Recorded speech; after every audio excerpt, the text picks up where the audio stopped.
Oh, Lord. You know, sometimes I wonder whether bringing you into the world wasn't a waste of professional effort. How many times have I told you? It's all in the mind. Sorry, Doctor. I get worse every day. Decide where you want the ball to go. Imagine it there, and then hit it. Like that. All right for time? I promised Dad I'd play for evensong. I should be all right for another couple of holes anyway. That's if we ever get this one finished.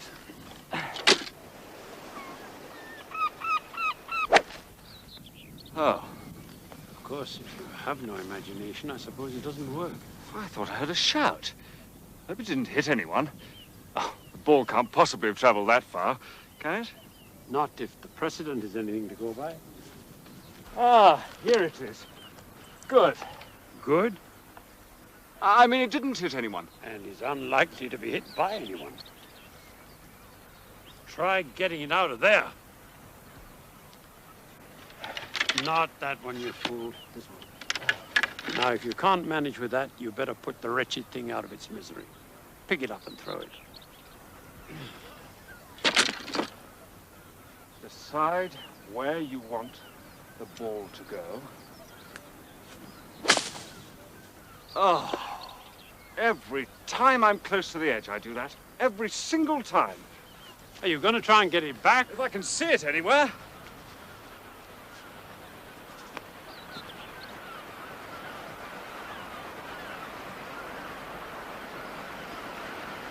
Doctor, quickly! Look.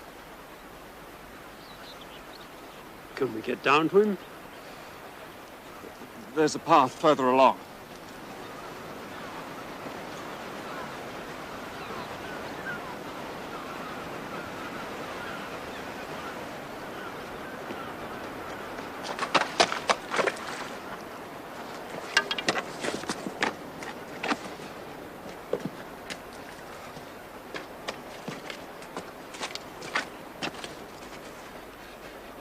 He's still breathing, I think. There's nothing to be done. His back is broken. I'll go for help. Isn't there anything we can do? No, it's too late now. His pulse rate is weakening fast. He'll last about another 20 minutes, if that. I'll stay. There'll be no pain. No pain at all. I'll be as quick as I can.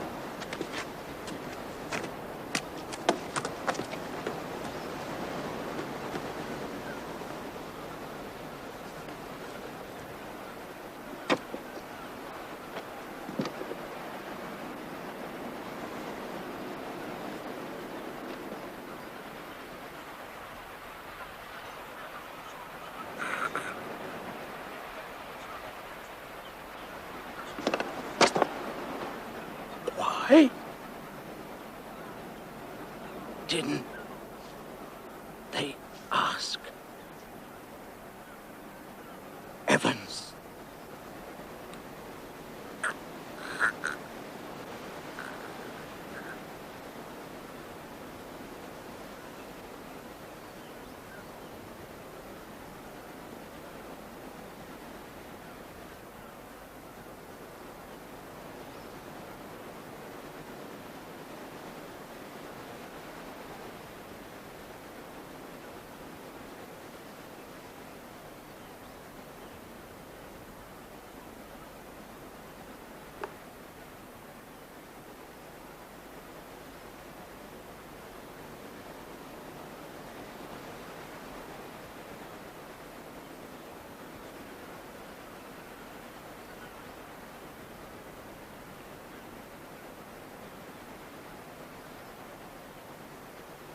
I say! Anything the matter? Man's dead! Help is on its way!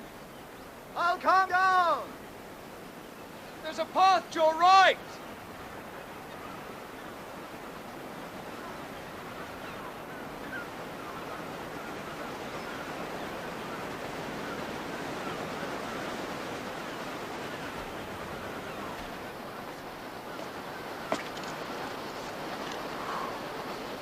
I say, what a beastly thing to happen. Grim. Nothing I can do. Well, actually, there is, but not for him, for me. You see, the thing is, I've got an appointment at 6, and... You don't like to leave? Well, I know the poor chap's dead and all that, and there's nothing one can do, but all the same. Don't you worry, old man. You cut along to wherever it is. Oh. I'll stay till they get here. My name's Roger Bassington French, by the way. Come down to see about a house. Oh, Bobby Jones. Like the golfer. Not a bit like the golfer.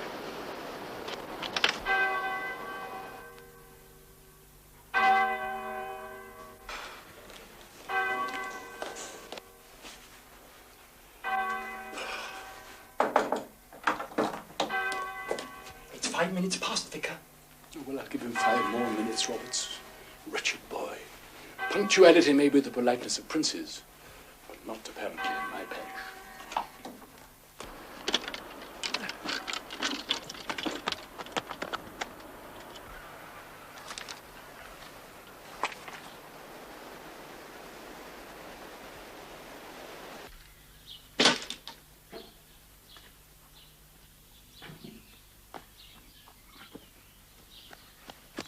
It being the feast of St. James the Greater, we shall now sing, unaccompanied, I'm afraid, hymn number 557, For All Thy Saints, a noble song.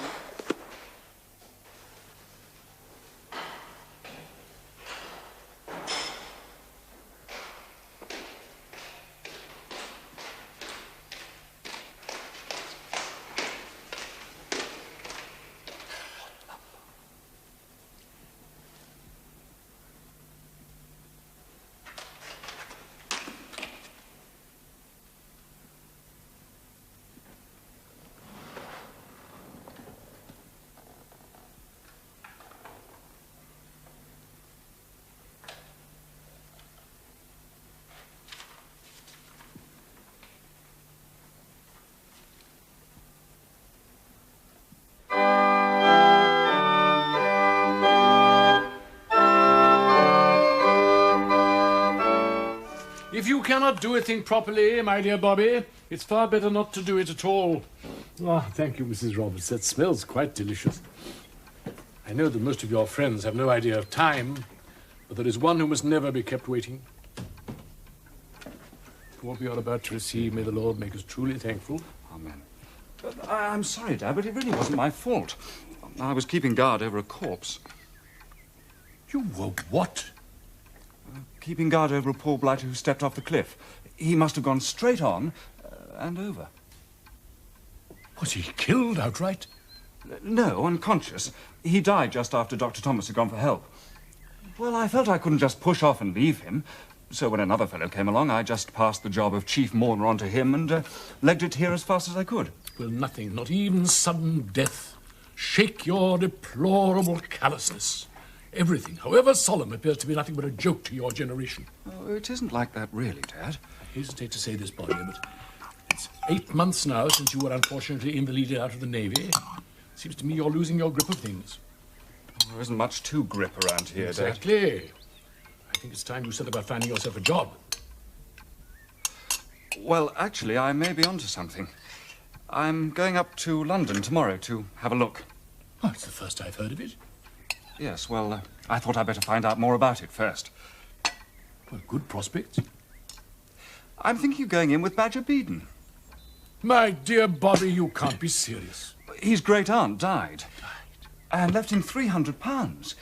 He's taken a lease on a garage. Second-hand cars, that sort of thing. Young Beeden is completely irresponsible. He's never done a hand's turn in his life. Well, that's not fair, Dad. It's just that he's not had much luck. Luck? Divine intervention would hardly compensate for his complete lack of application. When he started that chicken farm, what happened? Foul pest. And when his uncle set him up in the stockbroker's job in the city, what happened? Fired. And when his father and his mother sent him off to Australia, what did he do then? Came back. Exactly. Well, Australia? Well, how long are you proposing to be away? Back the day after tomorrow, Dad. That's all. Well, it grieves me to say this, Bobby, but I fear you will not go with my blessing. I didn't think that I would.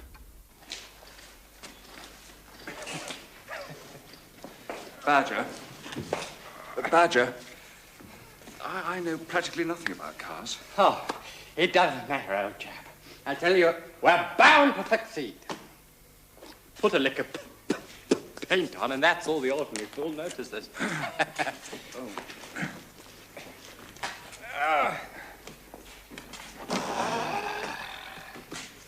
Pretty, don't you think? Hmm?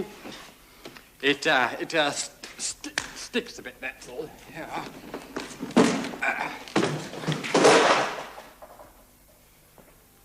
You see why I need you.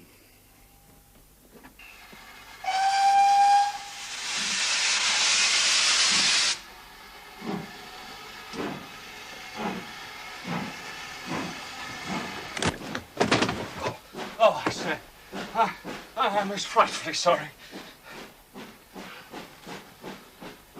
Frankie? Bobby! I haven't seen you for ages. Well, I haven't seen you. Are you planning to spend the entire journey on the floor, or are you going to sit down and talk? The ticket's the wrong colour. Leave it to me. Everything all right, your ladyship? Yes, perfectly, Inspector. Well, my friend Mr. Jones has just popped in to see me for a bit. Won't matter with him. The gentleman won't be staying for long, I expect.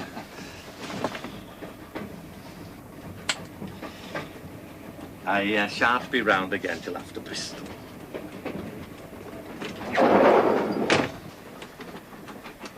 What can be done with a smile? Nonsense. Father's habit of tipping everybody 5 shillings whenever he travels that does it.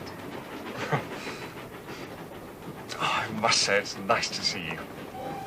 I heard you'd given up the Navy. Didn't axe you, did they? Not at your age. Eyes. You've always had trouble with your eyes. I heard you'd given up Wales for good.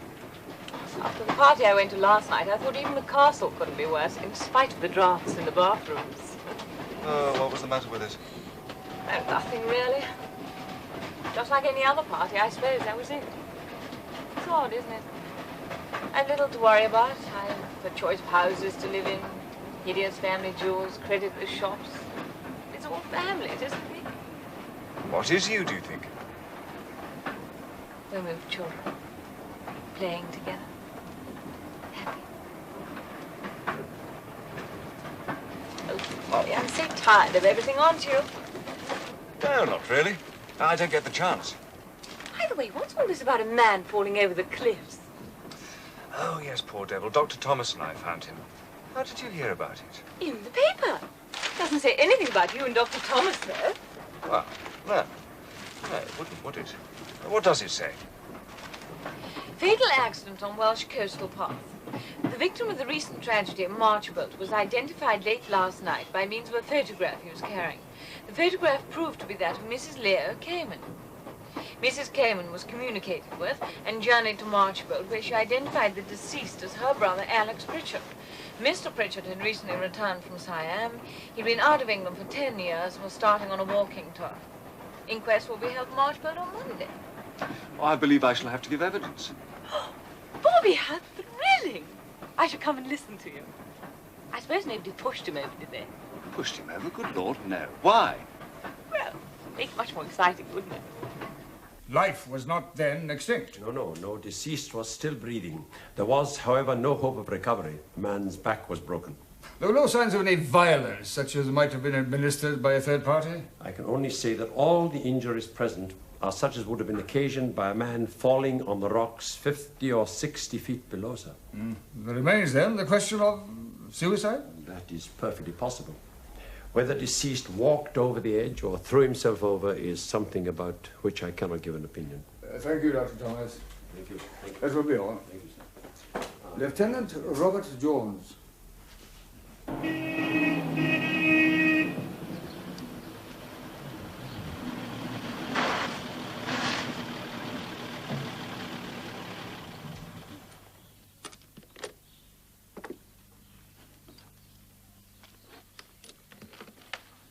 Cry, you say? What sort of cry? Well, I mean, a cry. A cry for help? Oh, no. No, more a sort of shout, you know. In fact, I wasn't quite sure that I'd heard it. A startled kind of cry. Oh, that's more like it. Sort of sound a fellow might let out if a ball hit him unexpectedly. Or if he took a step into nothingness when he thought he was on a path. That's it, exactly. Thank you, Mr. Jones. Mrs. Leo Cayman.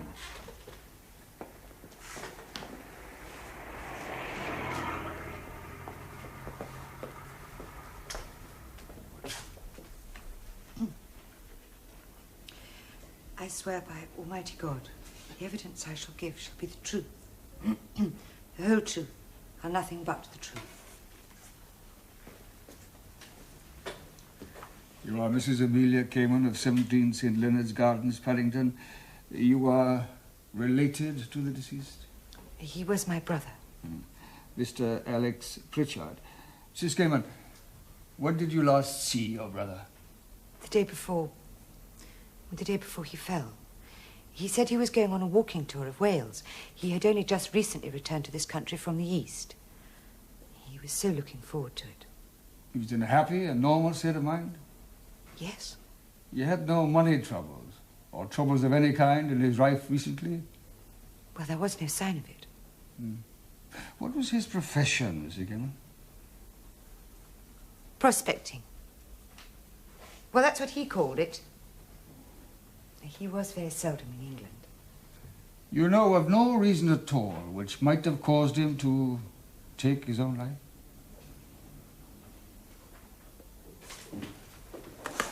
Thank you, Mrs. Cayman. I don't think we need distress you any further.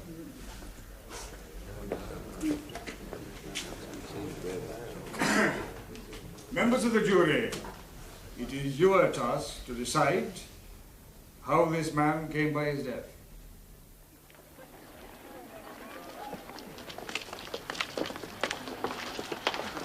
Sorry I was late. I caught you all bit, though. I thought you were charming good. You make it sound like a school concert. Well, there's little enough to do down here. An inquest was a perfect godsend. Mind you, I thought death by misadventure was a bit of a dodo. I'd hoped for a suspicion of foul play, but it all seemed regrettably straightforward. I would never have believed it. What? The girl in the photograph I found could end up looking like that. Well, it looks exactly like her. Photograph was touched up, that's all. So touched up, you wouldn't have known them for the same person.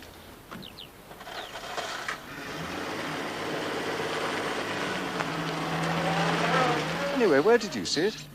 In the Marchborough Times. It probably reproduced badly. Seems to me you're absolutely batty over a painted-up, rattled bitch. Yes, I said bitch like the Cayman woman. Frankie! Well, you shouldn't be so ridiculous.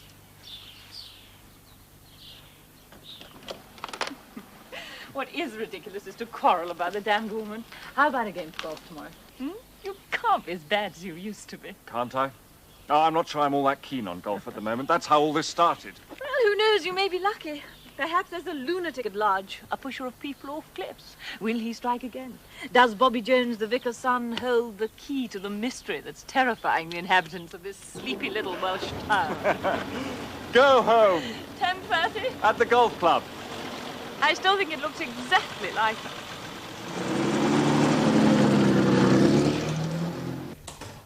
Ah, there is Bobby. Bobby? I do hope you'll forgive the intrusion, Mr. Jones. My husband is arranging for my poor brother's body, and, well, I was just wondering... Mrs. Cayman was wondering if you had anything else you could tell her. Yes, you see, I know you tell the coroner everything you could, but, well, I did just wonder if there was some small personal thing. You do understand, don't you? Absolutely. Oh, absolutely. You see, I still can't believe it. My poor Alex. Poor Alex. Oh, I know. Absolutely grim. I think it's a little chilly in here. Perhaps I'd better put a match to the fire. You see, if he had left any last word or message, I should like to know it. It would mean so very much to me. As a matter of fact, he didn't. Nothing at all? No. Well, as a matter of fact, nothing at all. Merciful to pass away, unconscious, without pain. Yes, well, that is something to be thankful for. I did say that I would meet my husband back at the hotel.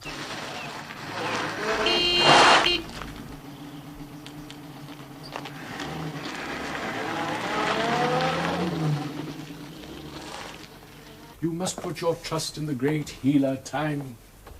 You're sure you wouldn't like us to walk you over to the hotel? Oh, well, that's very kind of you, but I should like a few moments to be alone, you know. Goodbye, Mr. Jones. Goodbye, Mr. Jones. Oh, goodbye. Really, Bobby, you had a tolerable education. In moments of stress, when an unfortunate human being demands words of comfort, is that the best you can do? Absolutely grim. I'm sorry, Dad, but I didn't know what to say. Well, it's all very well for you. You're doing it all the time. I don't know what you mean. Kettle's on, Vicar. Tea won't be a minute. How is Styleham, Mrs. Roberts? Oh, market won't be worth going to soon. Fewer stalls every week. Mrs. Roberts, have you seen last week's copy of the Marchbolt Times by any chance? Oh, I'm sorry, Mr. Bobby. I thought you and the Vicar were finished with it. I used it on the fire. Well, I don't suppose it matters.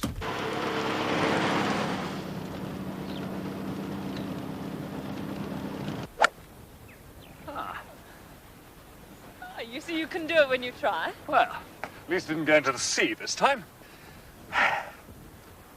Good Lord. What? I've just remembered something. Well? That woman, Mrs. Cayman, when she came round yesterday and asked if the fellow had said anything before he died, I told her he hadn't. He hadn't? No. No, I've just remembered now, he did. But it wasn't the sort of thing they meant. That's why I didn't think of it, I suppose. What did he say? He said, why didn't they ask Evans? What a funny thing to say. Nothing else? No, he just opened his eyes and said that, quite suddenly, and then he died. Well, I wouldn't worry about it. It wasn't important. No. Still, I wish I just mentioned it. Dear Mrs. Cayman, I have just remembered that your brother did actually say something before he died. I think the exact words were, why didn't they ask Evans? I apologize for not mentioning this yesterday, but I attached no importance to the words at the time, and so, I suppose, they slipped my memory. Yours truly, Robert Jones. Just going to the shop, Mr. Bobby. Oh, Mrs. Roberts. Mrs. Roberts, would you be kind enough to put this in the pillar box for me? Oh, it's no trouble. Posting a few for the Vicar anyway. Ah.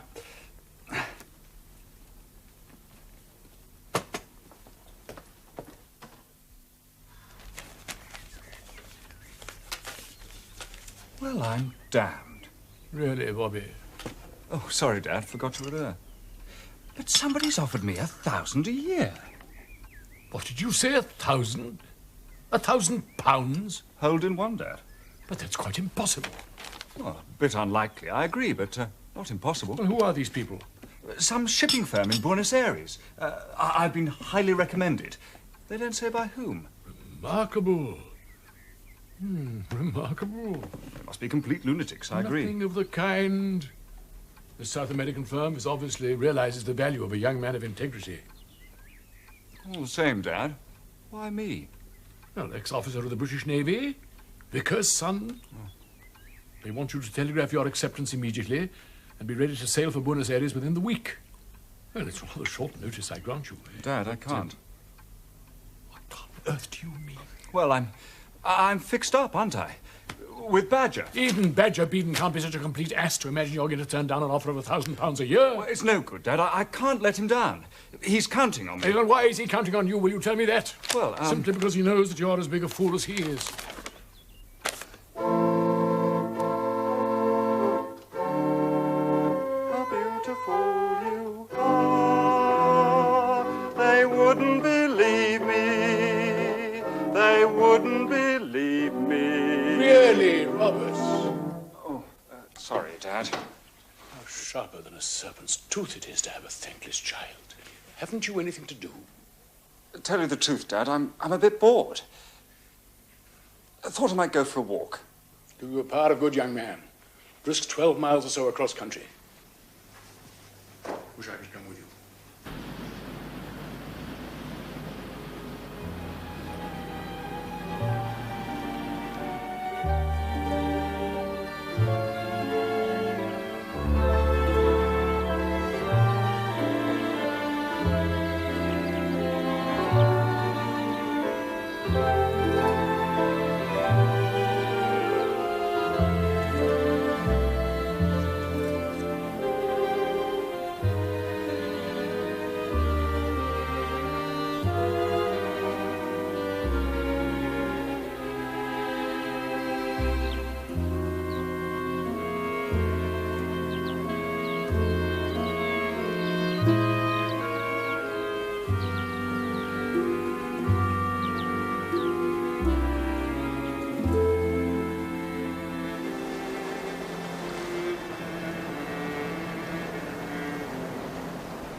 graveyard suggestion about them, I'm afraid, but the choice was singularly limited. I thought you were in London. My dear, as soon as I heard about you, I tore back. It's most exciting to have a romantically poisoned friend. Oh, I don't know whether morphia is so very romantic. I hope you realise you're now gazing upon a medical phenomenon. To listen to you, one would think nobody had ever been poisoned before. Jolly few have been poisoned with 8 grains of morphia and got over it. Dash it all, Frankie, you don't seem very impressed. Well, I'd spare a thought for the people who poisoned you. Whatever for? Must be pretty sickening for them. All that morphia, and there you are, alive and kicking. Oh, I never thought of it like that. Do you know, Dr. Thomas thought I'd done it deliberately? Deliberately? Yes.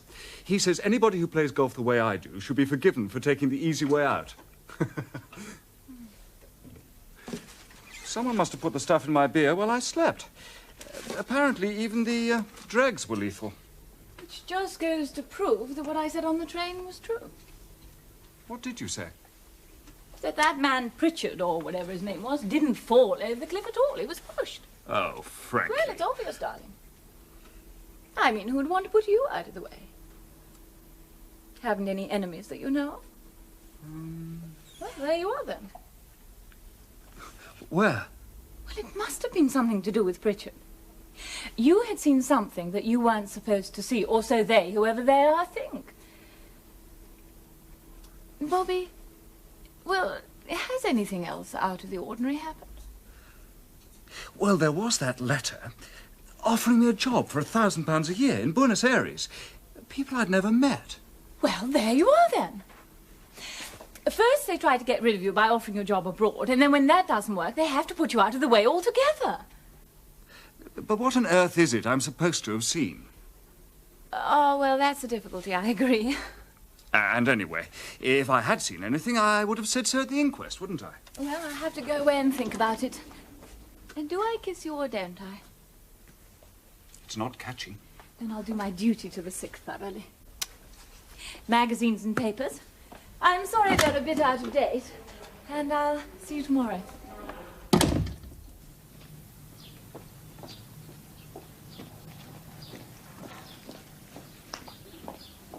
Lady Frances? Lady Frances? I'm ever so sorry, Lady Frances, but could you come back? I think Mr. Jones has had a relapse. Bobby, what on earth's going on? Look, I want my tea. This copy of the Marchfield Times you left me, the one I never saw. Look. Portrait found on the dead man by which he was identified. Mrs. Amelia Cayman, the dead man's sister, sir. Oh, that isn't the photograph I put back in the dead man's pocket. It isn't? No. But that means that... Either there must be 2 photographs. Which isn't likely. Or someone took the photograph that you saw and put another in its place. That man that came along after Pritchard had died. Basington French, if that's his name. Oh, come on, Bobby. Basington French is hardly a name one's likely to make up. What was he like? I didn't notice him particularly. He said he was a stranger down here, and something about looking for a house. Bobby, have you thought? If Pritchard was pushed, Basington French is probably the man who did it. Oh, he seems such a nice fellow. Yes, but if it was murder, then it all fits. You turn up you're not supposed to. You find the photograph you're not supposed to. They had to do something. Won't work. Why not? If it was the photograph that was so important, whatever was going to be done about me would have been done at once.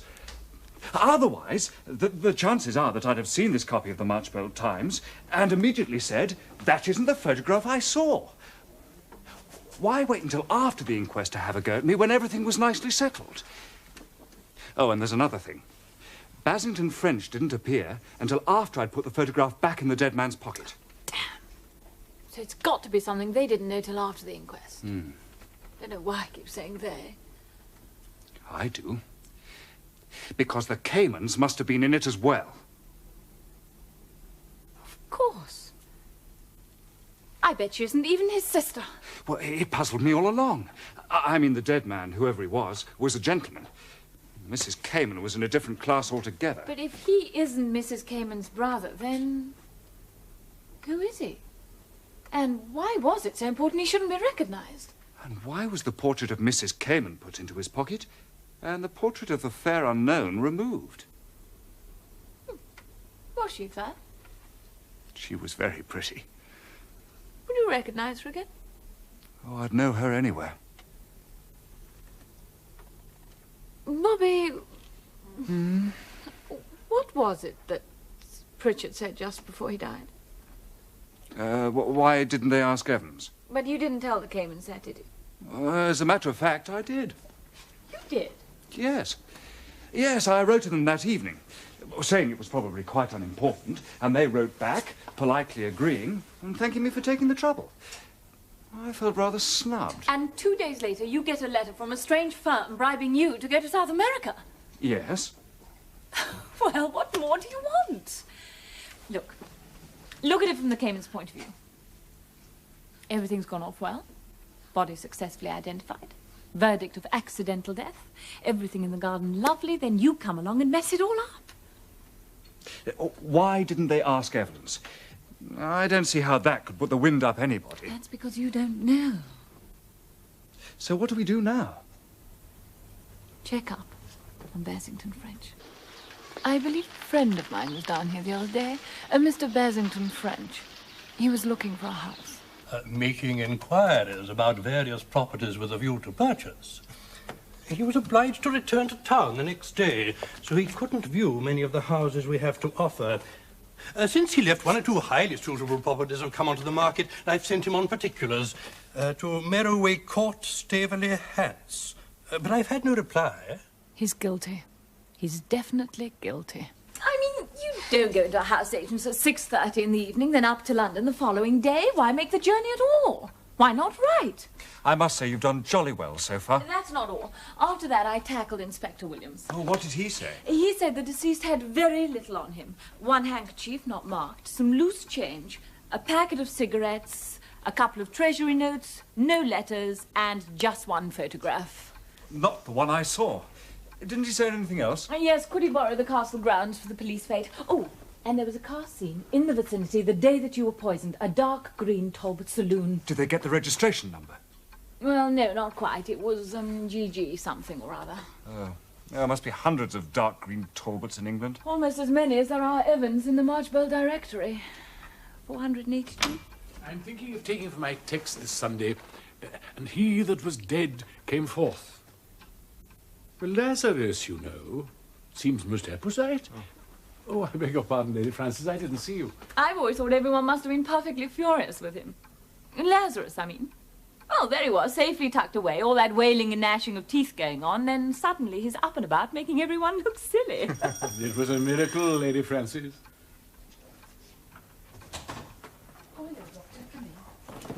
Oh, good day, Doctor. How are you? Let me take your clubs. You're very kind, very kind. This way. Doctor's here. Just come to take a look at him. Time you were back on the golf course, young man. I'm reduced to playing with people who can play. There's St. Luke, of course. Thou shalt be recompensed at the resurrection of the just. I hardly think that applies to Bobby, do you? Well, no, perhaps not. Well, what about that child that Elisha raised from the dead? Oh, much more fun than Lazarus. I mean, he opened his eyes and sneezed 7 times. Yes, but as far as I can remember, our dear Bobby didn't sneeze at all. If he gives you any trouble, Mrs. Roberts, just let me know. Oh, you won't do that, Doctor. Thanks, Dr. Thomas.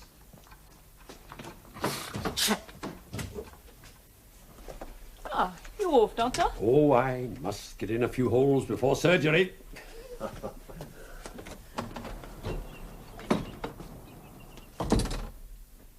The doctor says I shall be fit enough to go up to London next week. Good. Now? Oh, please. I thought you didn't approve of my going in with old Badger. Easier to check up on the Hampshire Basington Frenches from London than from this remote outpost of the British Empire.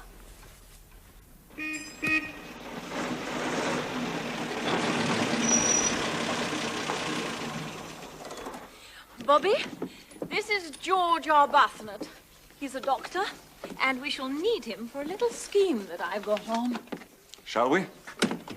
She'll also need a car. One of yours will do. You mean mean you want to buy one of our cars? Yes. Well, that's really very nice of you, Frankie, but I do actually draw the line at taking advantage of my friends. You've got it all wrong, as usual. No, we really do need a car. What about the Bentley? Bentley's no good for what I want it for. What's that? Smashing it up. I don't think I feel very well this morning. She means she's going to have an accident. How does she know? Badger? The last time I saw you, you were head down in the mud and we had to pull you out by the legs. My dear, you haven't changed a bit. Well, this time I managed it under my own steam. Frankie wants to buy one of our cars. Oh, 2 cars. George has got to have one too, and he's crashed his at the moment. We can hire him one. Well, come and have a look at what we've got in stock. They're very smart. Oh, yes. They look all right. That's the idea. Now, this is remarkably good value in second-hand... Trojans? Yeah. Oh, no, not that one. The Austin's still got a bit of mileage in it. And the Standard should last another week or so. All right. I'll take the Standard. Cash. Well, first time I ever knew anyone with a title who could pay cash. I'll just get to watch it. Now, someone please tell me what's going on. Roger Basington French. I'm on the track.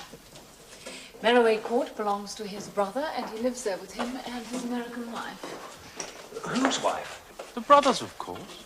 The point is, how am I going to worm my way into the household? Why you?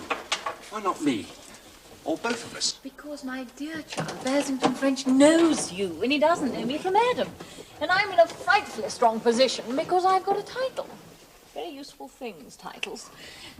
George and I have been down to the village, had a look round. Strangers arriving there would simply stay on miles, so we revolved the plan. Who has? Me and George. Now, this is what's going to happen.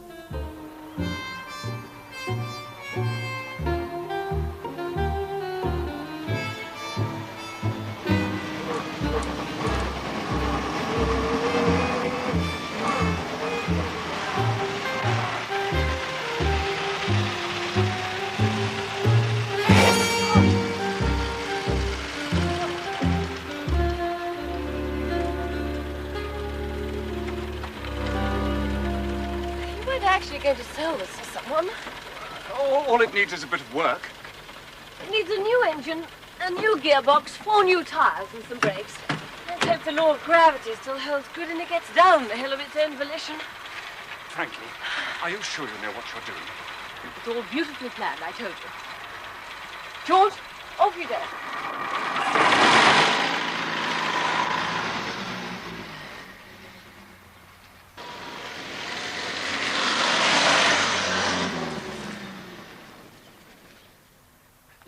You're looking very pale, Frankie.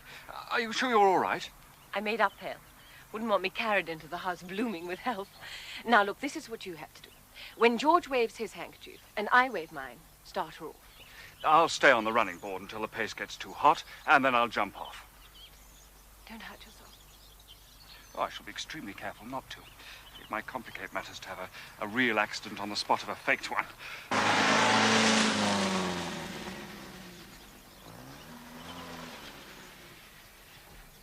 Right. He's there. My turn. Oh, by the way, I better not write you direct. I'll write to George or my maid and get them to pass it on. Frankie, look after yourself. I mean, don't do anything foolish.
I roll around a bit and make myself dusty? You might as well. Here, give me a hand. Oh! Concussion. Lie, doggo.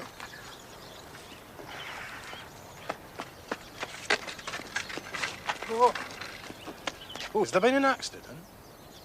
No. The young lady ran her car into the wall on purpose. Is she dead? Not yet. She must be taken somewhere at once. I'm a doctor. What is this place? Merriway Court. Belongs to Mr. Bassington French. You take her legs, I'll take her head.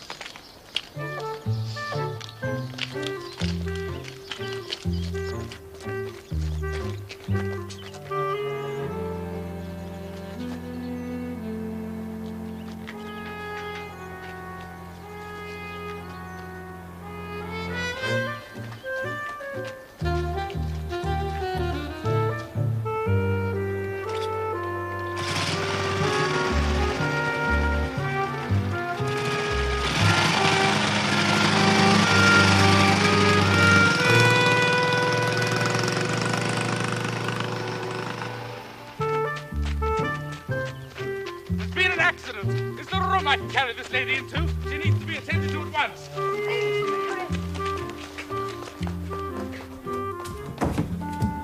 Shall I call a doctor? I am a doctor. I happened to be passing in my car and saw the accident occur. In here. Is she badly hurt? I can't really tell till I've examined her.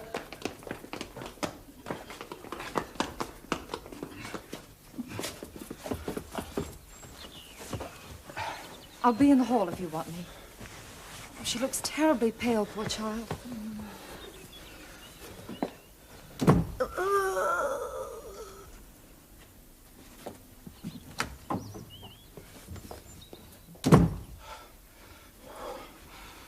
George, darling, this won't blight your career, will it? I mean, they won't strike you off the register or anything like that. Probably. If it ever comes out that it... I won't let it.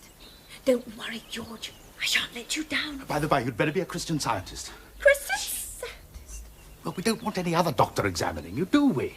Oh, George, you think of everything. Now, you will be careful. I shall be most circumspect. You've got me into the enemy camp. Bless you. Now it's up to me. I don't know whether it's the bang on the head or what it is, but I just don't want to move. I could lie here for days and days. Well, I wish you would. It gets lonely here sometimes. Tommy! Play quietly. Poor Lady Frances will never recover with you making all that noise. Lady Frances is malingering. Actually, it's marvelous to see him playing and enjoying himself. He's had so many accidents recently. Last winter, he nearly drowned, and then this spring he fell from his swing. Roger was... My brother-in-law was terribly upset because he was swinging him at the time. You know, pushing him up high the way children love. Well, he certainly looks splendid now. Henry doesn't like him playing with the local children, but you see, there's no one in his... Playing with the local children never did me any harm. Quite the contrary. Well, I know we're overprotective, but he is the only child. The son and heir. It's understandable. If anything were to happen to Tommy, I don't know... Nothing will happen to Tommy. Oh, Roger. Lady Frances, may I present the Black Sheep family? My brother-in-law, Roger. Roger, this is Lady Frances de Winter. Who made such a marked impression on the park wall. Roger, Ross said you were back. Have you brought my fork? Tommy, how many times have I told you? You mustn't ask for things. Nonsense. Promise is a promise, isn't it, old chap? Well, don't you worry. I've got your fort, and your cowboys, and your Indians. They're all in the hall. Off you go. Oh, Roger, you spoiled him. Henry, old man. You're back, then. Are you joining us for tea? Tea? No, I don't want any tea. Watch must have stopped. What time is it? 10 to 4. It can't be. Promise you it is. God's sake, tell those children to go home. It was getting chilly anyway. I'll just close the window. I must go back to my study. Do some accounts. Damned head gardener thinks I'm a fool. I have offered to do the accounts for you. Fat lot of use you'd be. Here today and gone tomorrow. I'm sorry about it. It must be very boring for him, my butting in like this. Oh, Henry doesn't mind that. Henry doesn't mind anything these days. I'll go and have a word with him. Oh, Roger, I'm glad you're back. Hey, steady on, old chap. that the afternoon post? Yes, sir. How many times do I have to tell you to bring it straight to me? Very good, sir. Put that lot on my desk. I'll deal with them later.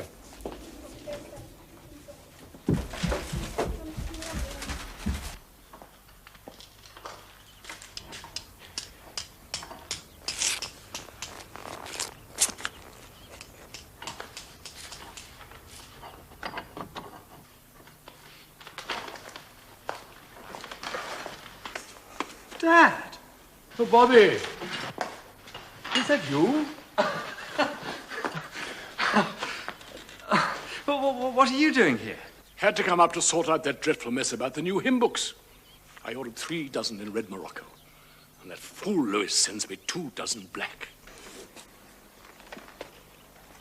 How are you, Dad? Is everything all right? Everything is not all right.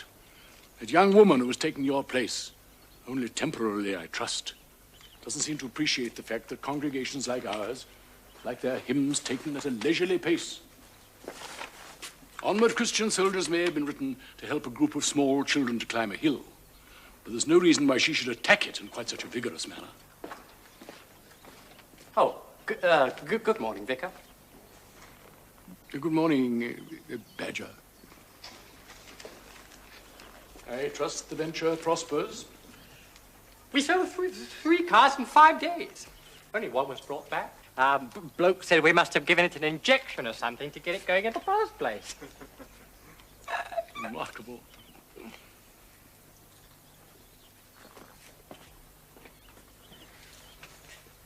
How are you keeping yourself, my boy? No more trouble, Dad, if that's what you mean. Oh, talking of which, a friend of yours was kindly inquiring for you. A friend? A tall, stooping man with very strong glasses.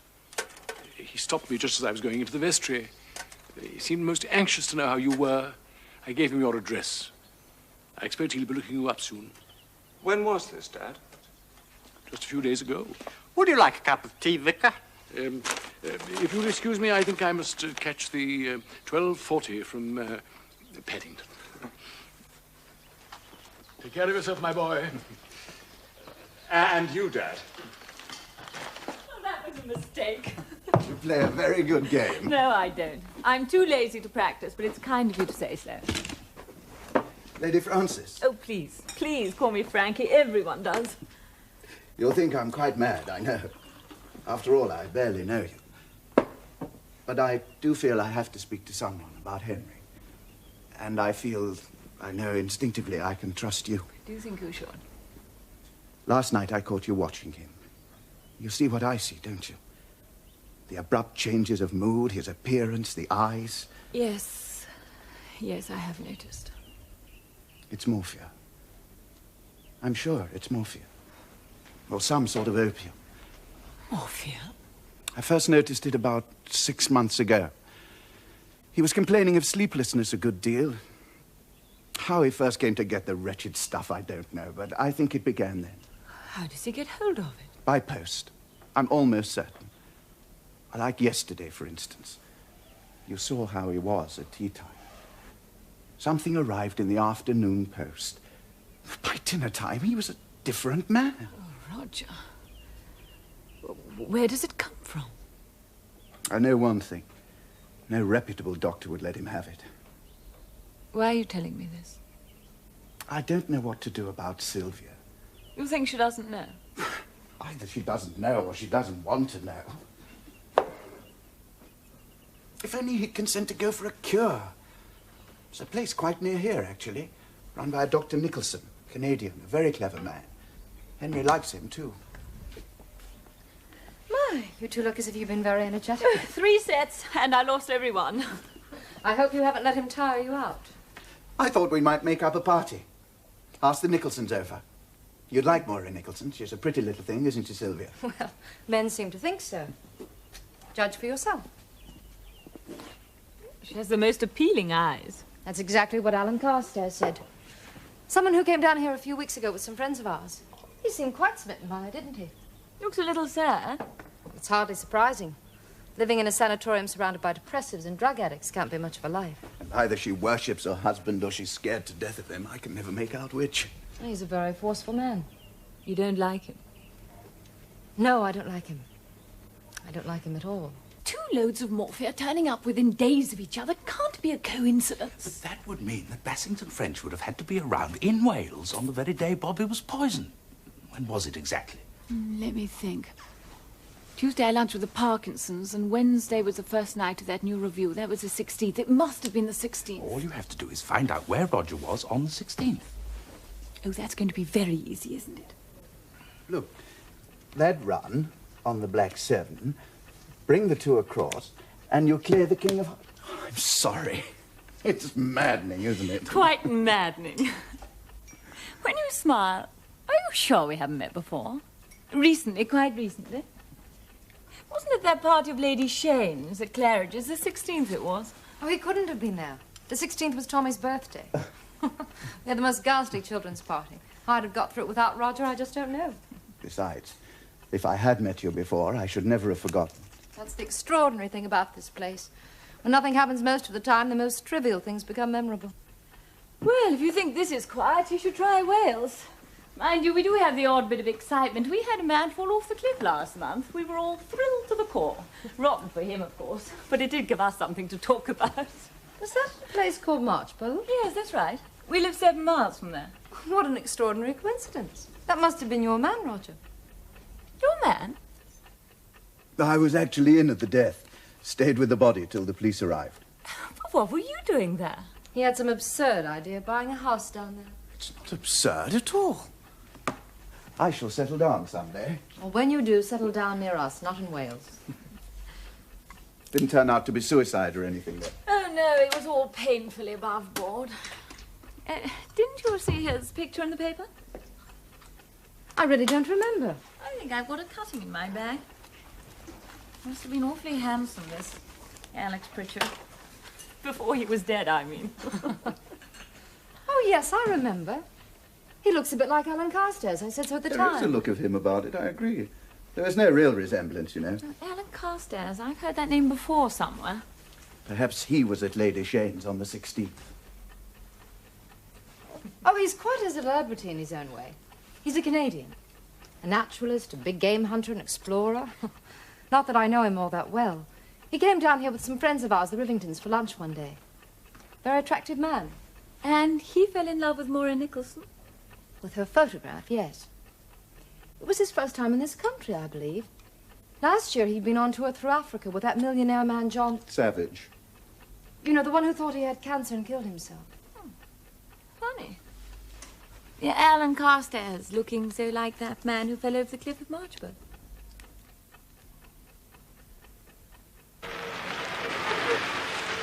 That's Dr. Nicholson. I thought they were coming to play tennis this afternoon. Well, they said they were.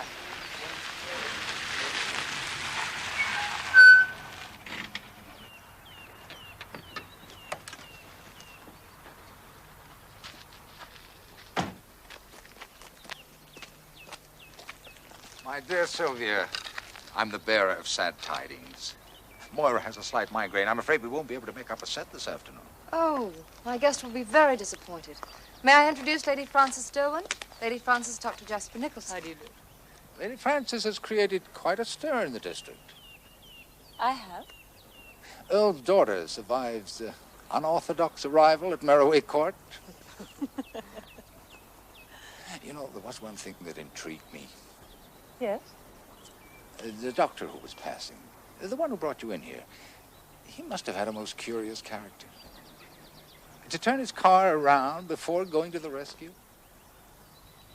Sorry, I don't understand. Well, young Reeves, the messenger boy, he came from Staveley on his bicycle, and no car passed him.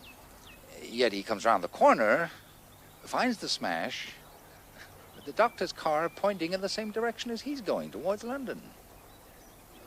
Now, you see the point. Good morning, Dr. Nicholson. Good morning, Thomas. Have you come to see my fort? Oh, not today, I'm afraid, young man. Sounds most impressive. I look forward to hearing all about it when you come to tea tomorrow. Tea? Oh, Thomas has made an assignation with my wife. Didn't he tell you? Tommy, have you been inviting yourself again? No, of course he hasn't. And I'll show you the rabbits. Shall we say 3:30? Oh, thank you, Dr. Nicholson. I'll drive him over myself. Fine.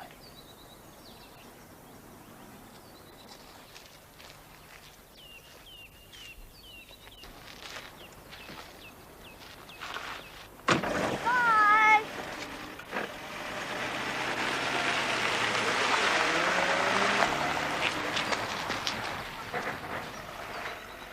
He's fond of children. He says he's not, but the Tommy's special. I suppose he came to Tommy's birthday party then. Oh, no, he was away that weekend. Dear Bobby, I think it's about time you came down. Get a chauffeur's livery, ours are always dark green, and put it down to Father's account at Harrods. I hope you have the moustache under control, and remember your name is Hawkins. It's all right, no one will ever recognize you, people just don't look at chauffeurs. Come down here and ask for me.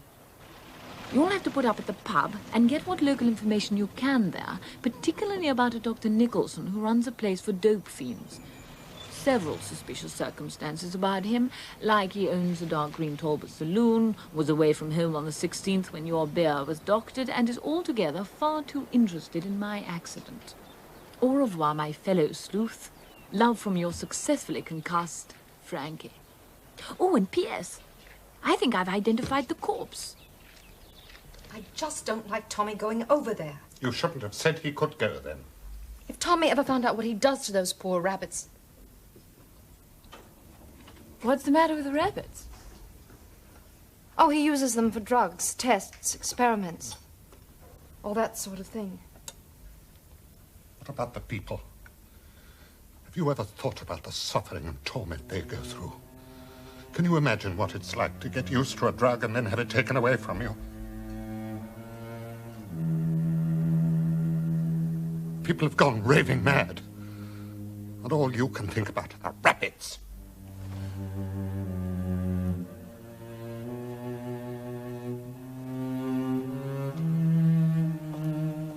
The evening.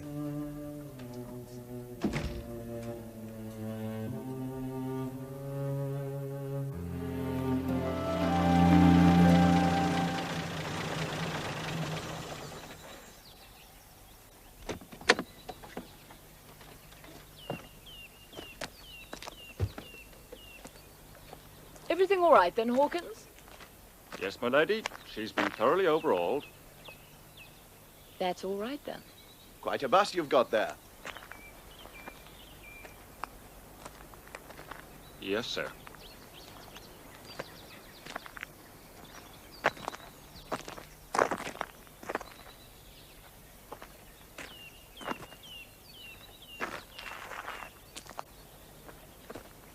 You'll get some pace out of that. I do. You'll put up at the Anglers Arms in Staveley, Hawkins. I'll telephone you tomorrow if I want the car. Fancy a game of croquet before tea? Only if you promise to let me beat you. Has the young lady had many accidents? More of a danger to herself than other people. Ah, it's women, isn't it? Oi, woman behind the wheel. Well, it's hardly natural, is it? Still, she's lucky to end up where she did. It's a nice house, Merroway Court. Only big place around here, is it? Well, it's the Grange. Been empty for years until he was taken over by this Canadian doctor. Nicholson, his name is. There's some very queer goings-on up there, if you ask me. Goings-on? Well, there's them as don't want to be there. And there's them as put away at the Grange by their relations. Oh, I assure you, Mr. Hawkins, the moanings and groanings and shriekings are going up there you wouldn't believe.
right.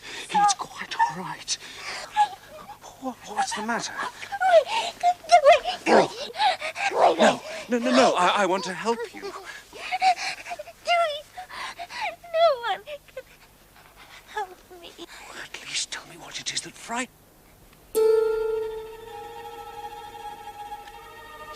the girl in the photograph. They're coming. You can't help me unless you go now. You must go now, please.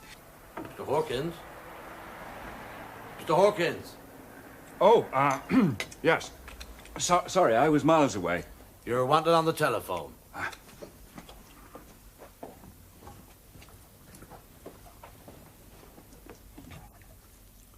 Hello? Hello? Hello, Frankie. Lady Frances Derwent here. Is that you, Hawkins? Yes, my lady. I want the car, 10 o'clock, to take me up to London. Very good, your ladyship. It is a nuisance having to go up to London today, just because Father insists I see his doctor. He's perfectly right. I'd half thought of asking you to give me a lift. That would be lovely. But on second thoughts, I don't think I'd better go up today. That wretched brother of mine's even odder than usual. I don't want to leave Sylvia alone with him. I can imagine how you feel. You will be back this evening. Yes, of course. I'll look forward to that.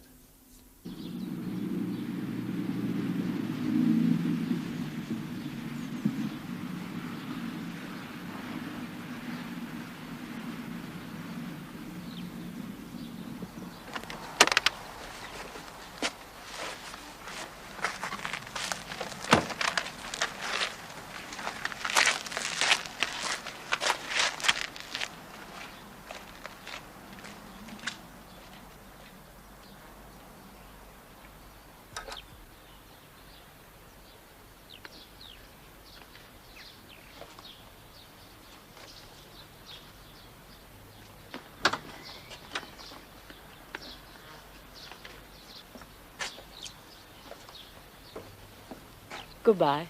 You are coming back. I told you this evening. Promise. I promise.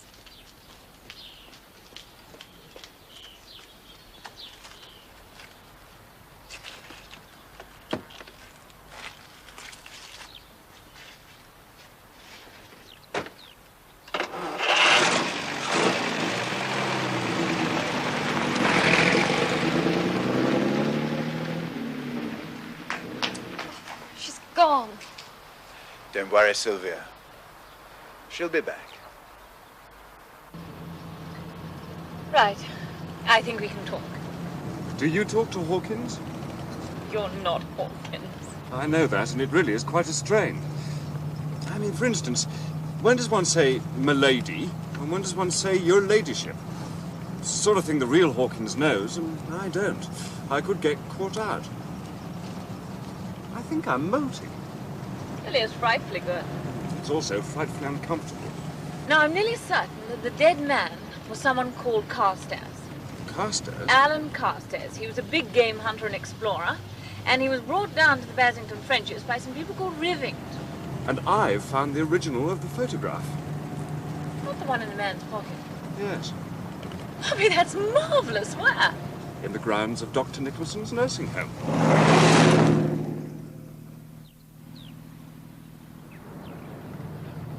You know, I'm afraid of that man, Nicholson. I think he's definitely suspicious. You mean you don't like him? Well, Sylvia doesn't like him either. Frankie, what do you think's at the bottom of all this? Morphia.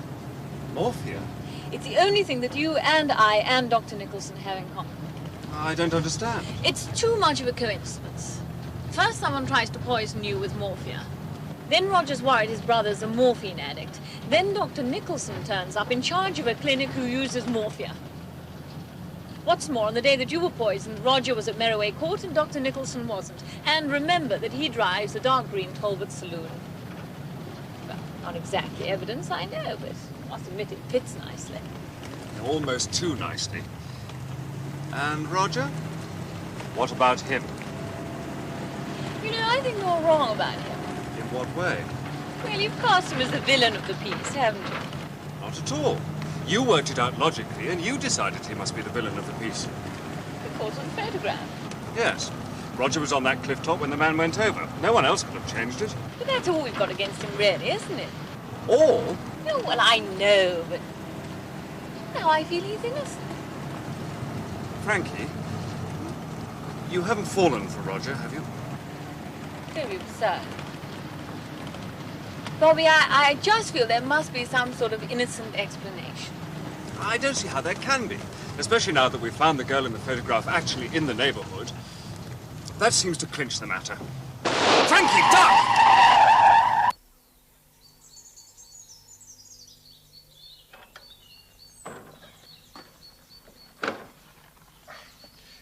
The question is, did Alan Carstairs get the Rivingtons to bring him down to Staveley deliberately, or was it just chance?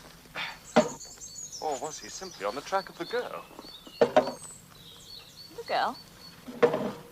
She may have been abducted. He may have come to England to find her. That might explain why he was carrying the photograph. But if he tracked her down to Staveley, what was he doing in Wales?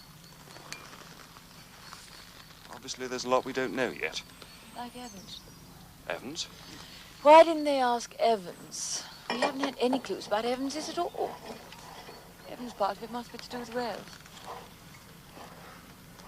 When we get to London, I think we'll go to Brook Street, farthest away, and the house practically empty. We can decide what to do about the Rivingtons there. Rivington builders, Rivington dental surgeon, don't think so, do you? Miss Florence Rivington, Colonel H. Rivington, DSO, Tite Street, Chelsea. Oh, that sounds more like it. There are 4 more, but we've got to start somewhere, and I think Tite Street sounds as good a place as any. But what are we going to say? Oh, think up a few good lies, Frankie. I'm useless at that sort of thing. You'll have to go, you know. Oh. Like this? No. No, as a junior partner in a solicitor's firm, I think. Well, that seems the most gentlemanly role. I was afraid you might think of something much worse than that. Just a minute. Here we are. Mr. Frederick Spragg. You are a young member of the firm of Spragg, Jenkinson and Spragg of Bloomsbury Square. They're father's solicitors. I suppose you'll have to stick with that moustache. I'm afraid it's sticking to me. And if you're borrowing father's solicitors, you'd better borrow his clothes. They'll sue me for false representation, or whatever it's called. No, they can't. The only living Spragg's about 100. Oh, Sloane 0629. Yeah, hold a second, please. He's a terrible snob and eats out of my hand. Yes, I know, but... Don't worry, I'll fix him if things go wrong. Good afternoon. This is Spragg, Jenkinson and Spragg. The young woman who phoned from your office said the matter was urgent. Mr. Spragg? Yes, it is, rather. It's about our client, Mr. Alan Carstairs. Oh, yes? Perhaps he mentioned we were acting for him. I believe he did. But of course, I know all about you, anyhow. You do? You acted for Dolly Travers, didn't you, when she shot that dreadful dressmaker man? I suppose you know all the details. We know a lot that never reaches the general public. I suppose you must. But tell me, did she really? I mean, was she really dressed as that woman said? The story was contradicted in court. Oh. Oh, I see. Well, do sit down. Thank you. Mind you... now, about Mr. Carstairs. He left England very suddenly, as perhaps you know. No, I didn't know. We haven't seen him since. Mind you, I always had my suspicions about Dolly Travers. She did get off, Mrs. Rivington. Oh, but I ask you... to return to Mr. Carstairs, you saw him last when?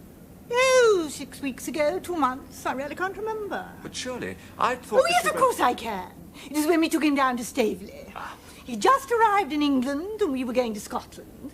So I said to Hubert, let's take him down with us to the Bassington Frenches. They won't mind. So we did, and of course they didn't. He didn't know the Bassington Frenches? No, but I think he liked them. Though something seemed to upset him. He was very quiet and moody on the way home. But then, of course, he's a Canadian. Canadians are so awfully touchy, don't you think? You don't know what it was that upset him? I haven't the least idea. Did he meet any of the neighbours? Go for a walk, anything like that?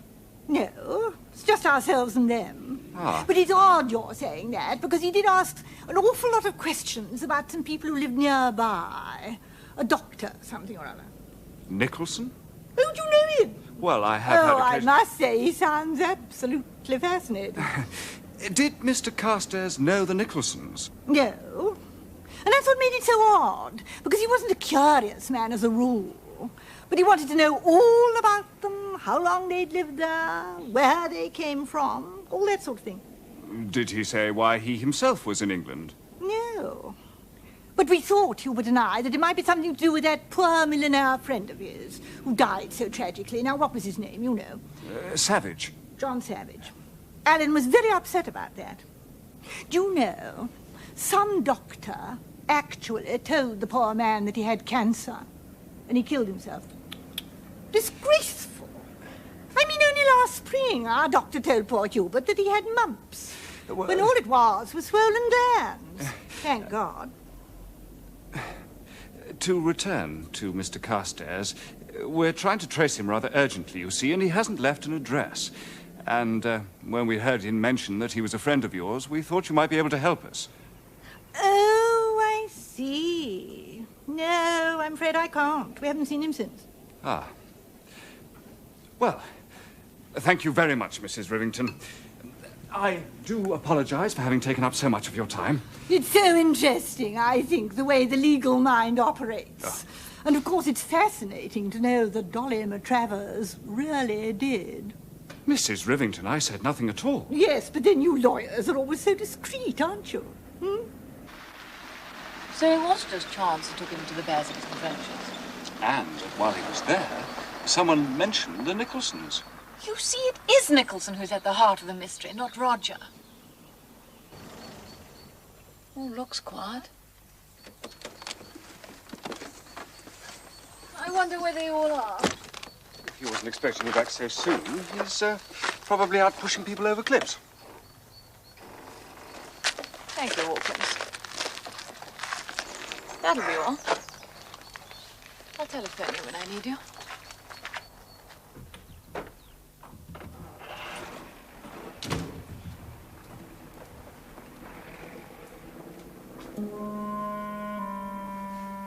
Anyone at home?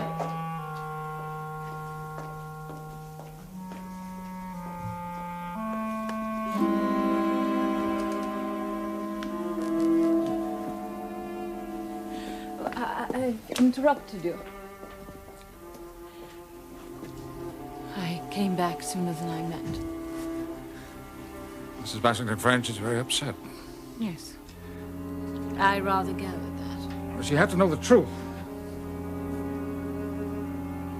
I want her to persuade her husband to place himself entirely in my hands. And she should mention the matter to you. I hardly think she will do. If she should, try to persuade her that it really would be best. You see,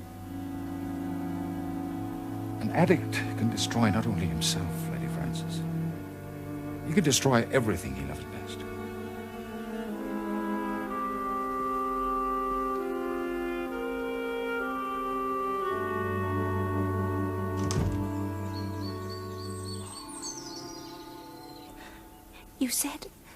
You said you'd help me. Perhaps I shouldn't have come. Of course you should have come. I'll do anything. Anything in the world to help you. Oh, don't be frightened. You're safe now. You must think me mad. You must think me quite mad coming here like this. It's just that I'm so frightened. I'm so terribly frightened. I know you're not mad. I wouldn't blame you if you did, finding me in that dreadful place with all those... Look here. I know nothing about you at all. Tell me. Tell me everything. Tell me who you are. You mean you don't know? I'm Moira Nicholson. Dr. Nicholson's my husband. He's going to murder me. Thank you. I don't understand. Why should your husband want to murder you? Because he wants to marry Sylvia Bassington French. But she's married already. He's arranging for that. What do you mean? He's trying to get Henry admitted to the Grange as a patient. And then? Once he was there, something would happen. What does Sylvia's brother-in-law think of this? Roger? He's rather nice, I think. But she's the sort of person who would be very easily deceived. Jasper's working on him to try to persuade Henry to come to the Grange. Don't let him come, please. If he does, something awful will happen. I know it will. How long have you been married to your husband? Just over 2 years. Haven't you ever thought of leaving him? How could I? I've nowhere to go. I've no money. People would think I was mad. A poor, pathetic woman going around saying her husband was trying to murder her. I've seen it in his eyes when he looks at me. Who would ever believe me? Well, I believe you. Thank you. Oh, thank you. Look, if I'm going to help, I've got to ask you some questions.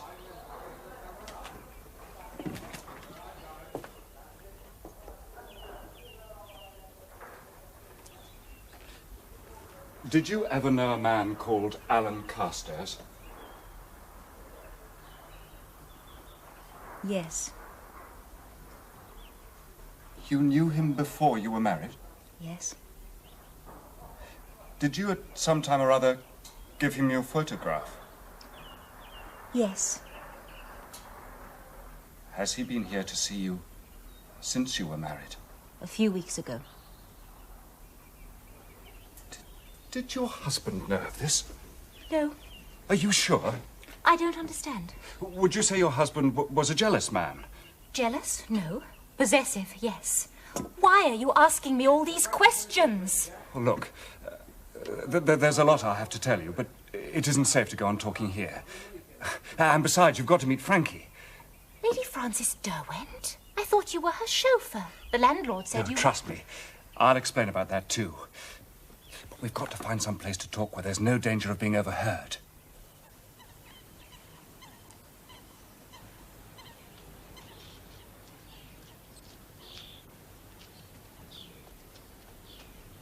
Lady Frances, I'd like you to meet Mrs. Nicholson, the original of the photograph. Oh, I'm sorry.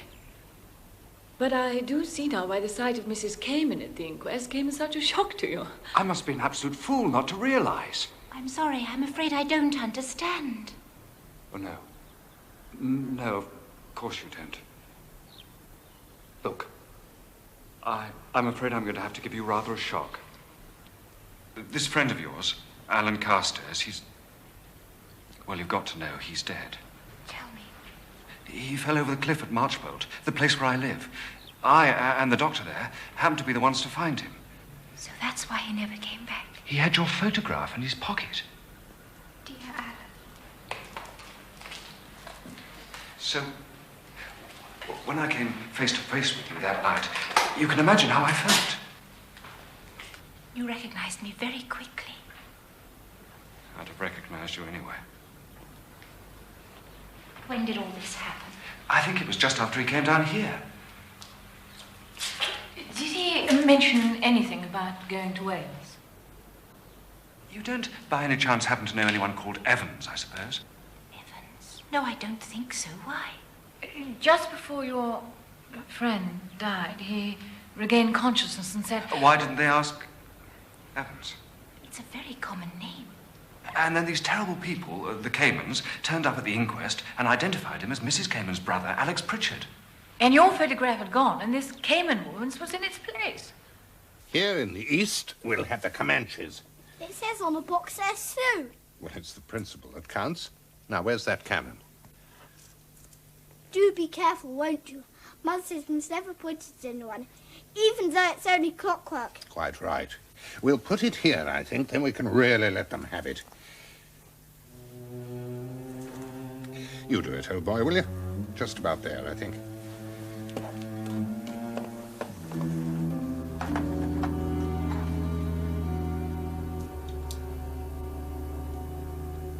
Tommy. Yes, Father? I just wanted to say, if ever I seem a bit, well, you know, short-tempered, doesn't mean anything, you know. Don't always feel very well. Nothing personal, you understand? I think so, Father. Henry, I need to talk to you. I was just watching for the post, my dear. He's not due for nearly an hour.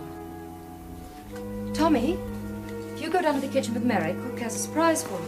Come along, Master Tommy. What's the surprise, Mary? Don't want to spoil it, my dear.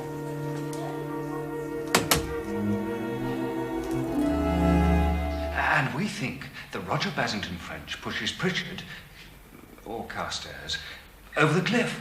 Roger? He was in the right place at the right time. And more important, he was the only one who could have removed the photograph. I'm sorry, but there's something I must ask you. Ask away.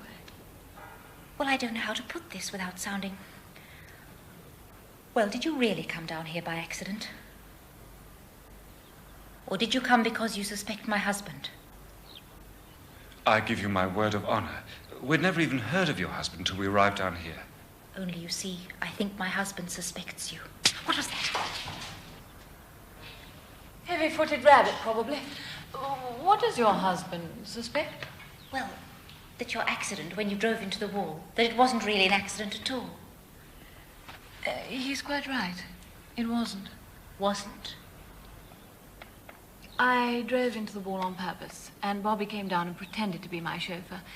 The whole thing was staged because Bobby wanted to, well, how does one put it, get a line on Roger Basington French. I'm sorry, but I think that's absurd. Roger's weak, wild perhaps, but pushing someone over a cliff, I mean, why should he? He and Alan Carstairs had only met once at lunch at Merroway Court. There's no motive. I just don't believe it. And I don't believe it either. The fact remains he's the only one who could have taken your photograph. There's an easy way to settle it. Why don't you ask him? How on earth did you come to guess that? You did? Yes, I had to. But why? Well, now, here am I mounted guard over a stranger's dead body.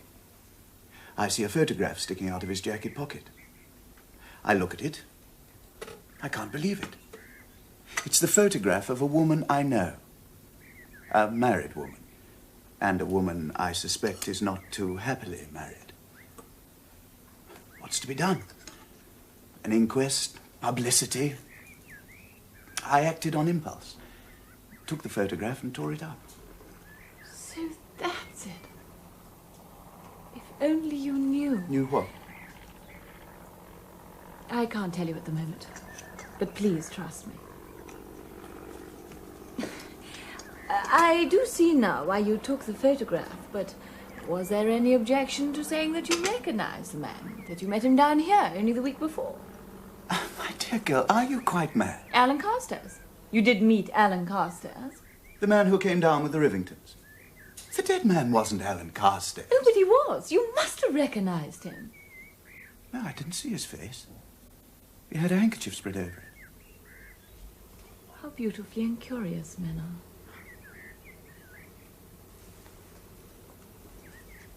I feel terribly sorry for her. For Moira Nicholson? Why? Being married to a man like that. Yes, I know what you mean. I don't much care for him myself. And yet you want Henry to go to his clinic. Well, that's different. That's professional. What's more, I think Sylvia's about ready to agree. I spoke to her this afternoon. Sit down, Roger. I've got to prove to you that Dr. Nicholson is a dangerous criminal. What? And that your brother is in mortal danger. Even if you're right, what does it prove? Mind you, if you could show that Nicholson had been in Marchbolt on the day of the cliff tragedy, or if you could find any definite motive linking him with Alan Carstairs, it might be different. It seems to me you're ignoring the real suspects. Who? The people you say made the false identification in the first place, the Haymans. Caymans? Seems to me as if they're in it, up to their hilt. I mean, look at their insistence on knowing whether the poor fellow said anything before he died. They obviously thought that your friend Bobby Jones was in possession of some knowledge that was dangerous to them. So they tried to eliminate him. Bobby says it's absolutely grim. You don't think they'll try again if they get on his track? Then we must get on to theirs first. I can't think why we haven't done so before. Now you know what Moira thinks her husband is up to. Do you still think your brother should go to the Grange? Oh, Roger, I've been looking for you everywhere. Oh, would you like me to? No, Frankie, don't go. There's no point, is there? You know all there is to know. Oh, I've been blind. Blind. You both saw what I never even suspected. Or was it simply that I closed my eyes to it because I didn't want to see? Couldn't see. All I knew was that Henry had changed so, but I never suspected the reason. But it's going to be all right, Roger. He's agreed. He'll go to the Grange and he'll put himself and Dr. Nichols... No. Oh, no. There are other places not so near at hand. But half an hour ago you were all for Henry's going to the Grange. Why have you changed your mind? It's simply that I've been thinking it over, and I think there are other places Well, that it's might... no good. I want Henry and Dr. Nicholson's care and no one else's. Just let me telephone him one more time. But I shan't change my mind, Roger.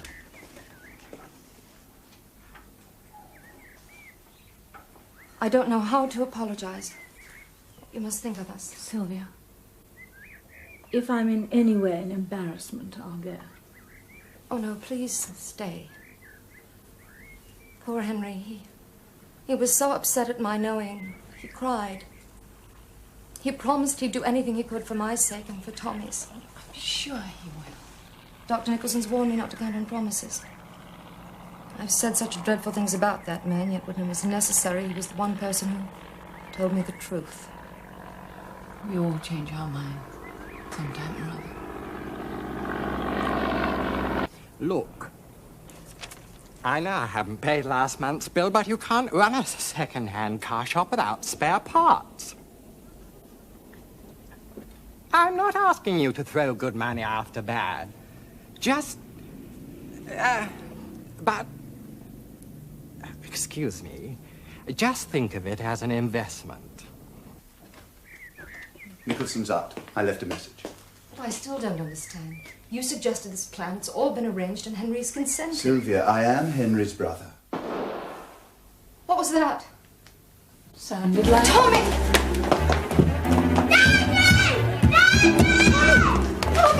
Henry! Henry! It's locked. Stay here. Look out. It's all right. I'll just see it. Stand back. I'll have to break it.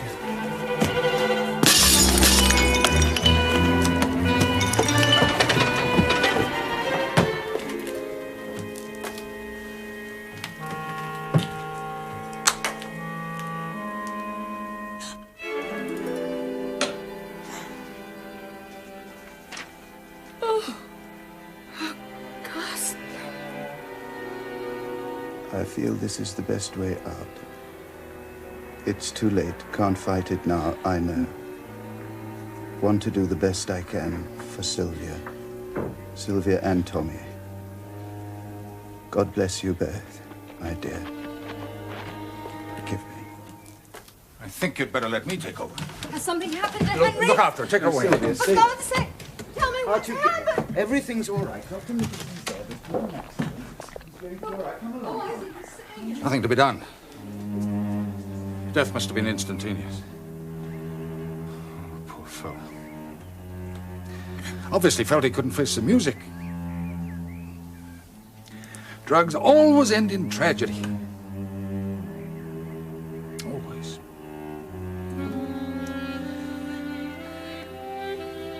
Well, there'll have to be an inquest, of course. I'll telephone the police. Oh. The key's not in the lock. Oh, perhaps it's in his pocket.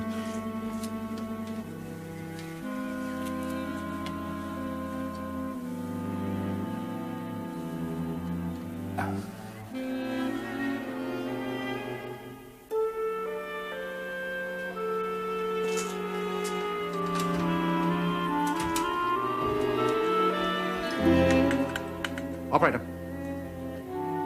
Operator! This is Dr. Nicholson of the Grange. Put me through to the police station at once. Is it well? There's been a fatality at Merroway Can't Court. have a night raid on the floor. Get over here as fast as you can. Bring the police searching. Why would you play now? Why don't we play now? I'd better call my chauffeur. The sooner I go. No, please. Don't do that, Lady Frances. Sylvia will need a friend with her tonight. Preferably a woman. If you think I can be of any help.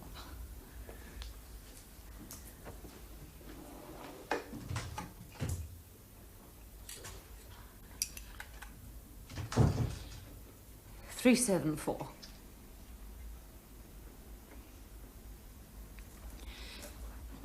This is Lady Frances Derwent. Could you bring my chauffeur to the phone, please?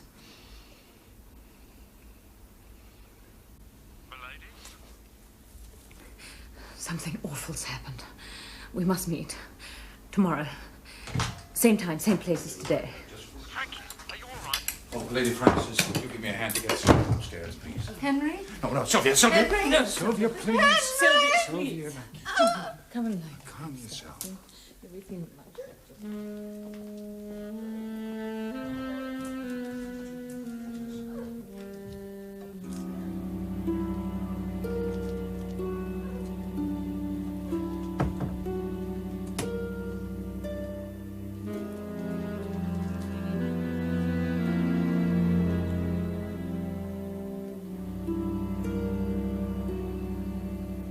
Poor old Henry.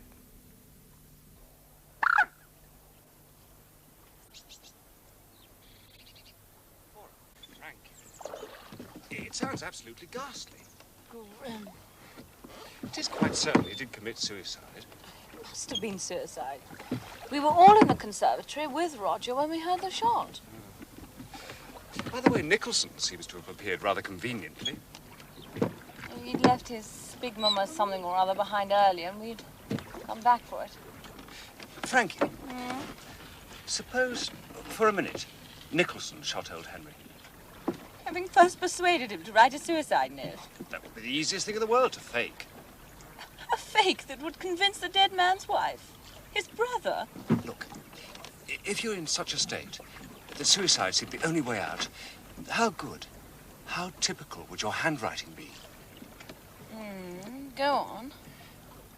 Nicholson shoots Basington French, leaves the farewell letter, nips out, locking the door, only to appear a few minutes later as though he'd just arrived.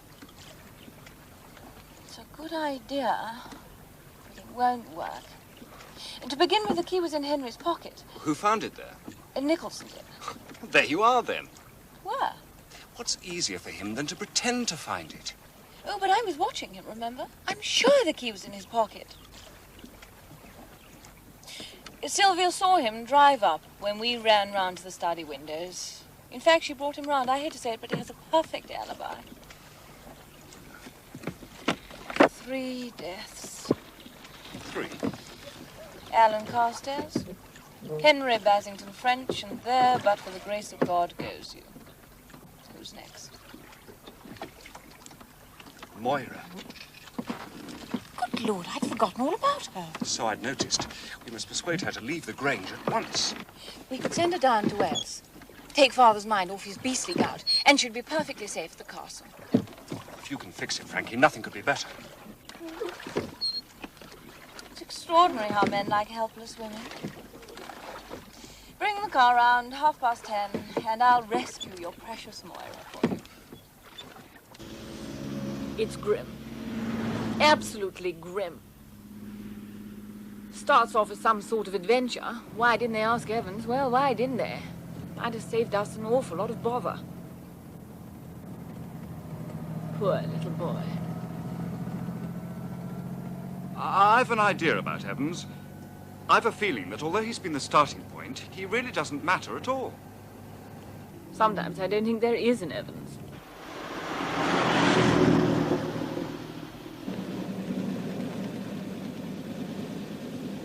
It's rather creepy, isn't it? I don't wonder Moira gets the horrors here.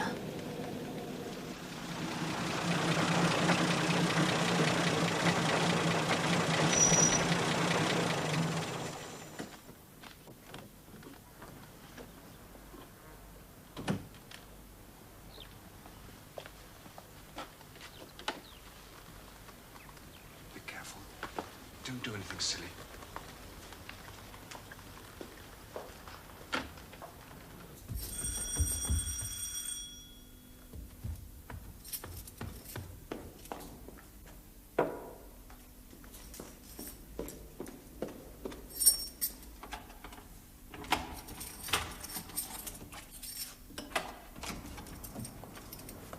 I've called to see Mrs. Nicholson.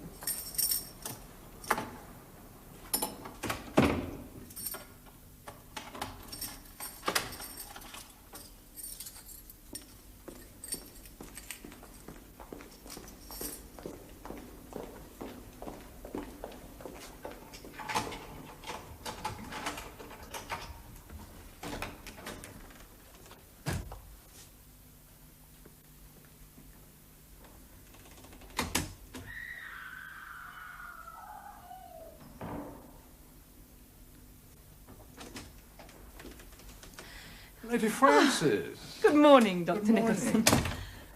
Oh, you don't come with bad news about Sylvia, I hope. No, she was still asleep when I left. Well, eventually she will have to face the brutal reality of her husband's death, but for the first few days we must try to soften the shock, the sense of loss. I'll call round this afternoon, make sure she's all right. I'm sure you're very busy, Dr. Nicholson. I don't want to trouble you. I really came to see your wife. Well, that's very kind of you. Very kind. Well, if she isn't up yet, I could sit and wait. Oh, she's up. Oh, good, good. I want to persuade her to come to me for a visit to Derwent Castle. She's practically promised her. Really? Well, I had no idea that you'd met my wife, Lady Frances. I met her yesterday, when I was out walking, and I recognized her at once from her photograph at Meroway. She said she'd never been to our part of Wales, so I thought, well, there's no time like the present, don't you agree? I'm sure my wife would have enjoyed that very much indeed. Would have. Unfortunately, she went away this morning. Went away? Just for a little change. You don't know where she's gone? London, I imagine. You know, shops, theatres, you know, the sort of thing. Good. Well, I'm on my way to London now. If you'll give me her address, I could call on her this afternoon. Well, she usually stays at the Savoy, but in any case, I shall be hearing from her in a day or so. I believe in perfect liberty between husband and wife. Yes, I think the Savoy will be the most likely place for you to find her. So very kind of you to think of asking my wife to stay, Lady Frances.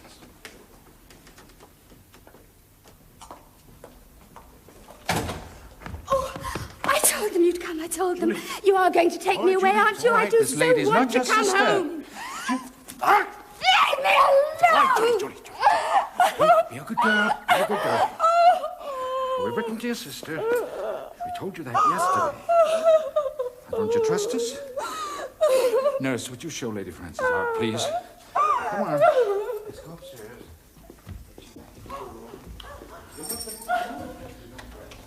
Poor creature. What'll happen to her? The doctor will give her something to quieten her down. Morphia. Whatever he thinks is best.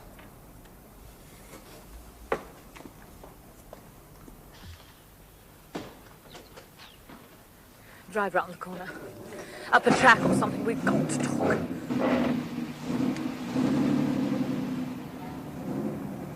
Brandy. Brandy. Frankie, are you all right? No, I'm not all right. Oh, I'm shaking. I'm actually shaking. Now I know how a mouse must feel when a cat won't quite kill it.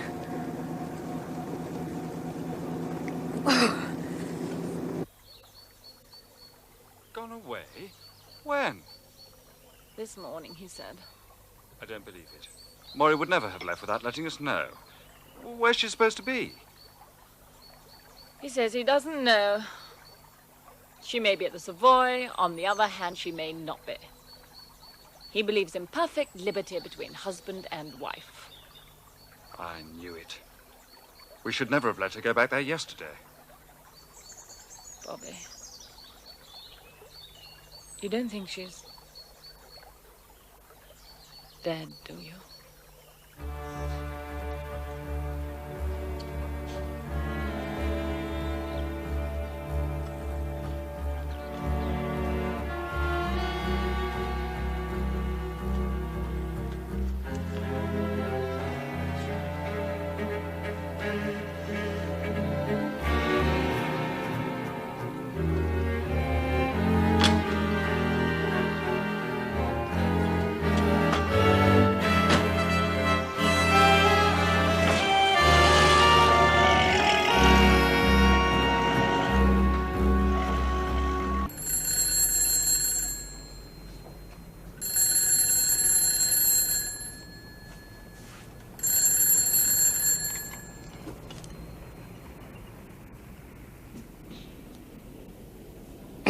Hello? Bobby! Thank heavens, a friendly voice at last. Listen, I need your help. Meet me at that cafe, Fred's or whatever it's called, in 3/4 of an hour. Come on the motorbike and bring me some clothes. Oh, and Badger, in my suitcase you'll find my old service revolver. A gun? Robert Jones, I don't like the sound of that at all. Oh, don't worry. I know what I'm doing. But you do see, don't you? If Moira's in that house, I've got to get her out. You will be careful. Yes. Yes, of course. Now, I think Hawkins, the chauffeur, will have to disappear. I'll move over to the station hotel at Ambledover. It's only a few miles away from the Grange. But if you're not Hawkins, who are you if I have to get hold of you? I quite like being Mr. Spragg. I think I'm going to do a little sleuthing of my own. Oh, frankly... Follow up Roger's hunch. The Caymans. The rotten old Caymans who we now know are not what they seemed. You still have their address. Yes, yes, of course. But I don't want you doing anything that might be dangerous. Look, if it'll make you feel any better, I'll get Dr. George Arbuthnot to help me. It won't. Well, I suppose he's better than nothing. Anyway, if the Caymans are as guilty as you seem to think they are, I'll bet you anything the birds have flown.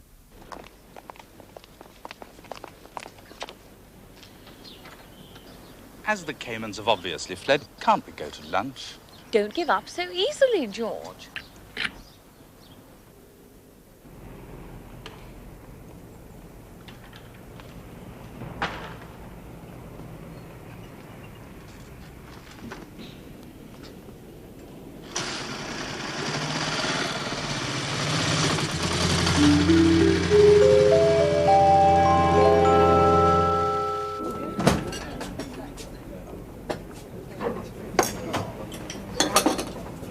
Badger! I've wrapped your gun in your pajamas. Oh, well, I don't want it now, you fool.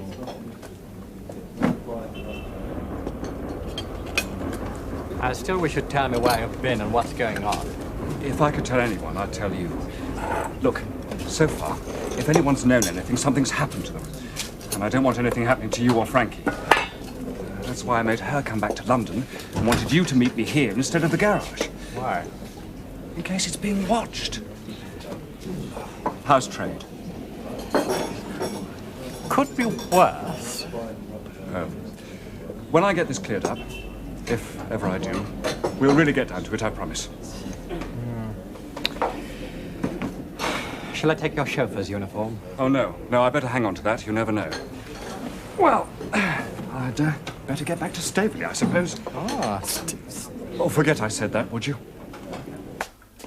Well, here we are.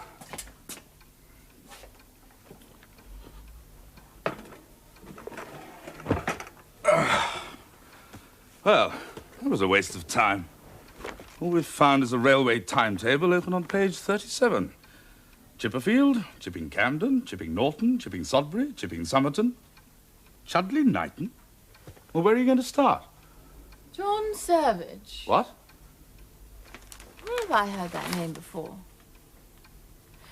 Oh, I know. Sylvia Basington French when she was talking about Alan Carstairs, who'd been on safari with Savage. Well, what does it say? Sir Robert Porchester broke his leg yesterday when his yacht, the ill-starred Andorra, was rammed leaving the harbour. Could there be a jinx on this unlucky boat? It will be remembered that its last owner, the millionaire John Savage, committed suicide on learning he had cancer. Well, where does that get us?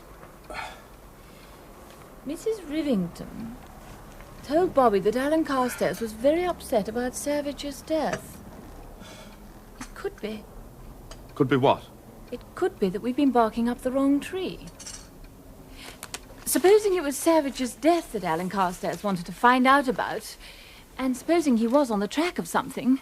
All right, supposing. How do we find out? Why would anyone want to kill a millionaire? Money. Something in his will? Perhaps he left it all to Evans. You know, why didn't they ask Evans? Good heavens, I'd forgotten all about him. And you know, when I do think about him, I think he's a complete and utter red herring. Come on, finish your coffee. We're going to take proper counsel. Where are we going now? To see Mr. Spragg. This is indeed a pleasure, Lady Frances. And how is Lord Marchington? Well, I trust? Suffering from gout and bad temper. In other words, much as usual. Well, now, to what do we owe this totally delightful but unexpected visit? Blackmail? Indiscreet letters? I want to look at a will. I don't know where you go and what you do, but there is somewhere you can pay a shilling, isn't there? Well, Somerset House. I want you to look at a will of a Mr. Savage. Mr. John Savage. Well, now, that is extraordinary. I really don't know what to do. Perhaps if you could give me your reasons. Oh, no. No, I'm afraid I can't. Lady Frances, I really believe I ought to warn you. Warn me? There's something afoot. Either something is afoot, or we have to accept the most incredible coincidence. And as a legal man, I have difficulty with the coincidence.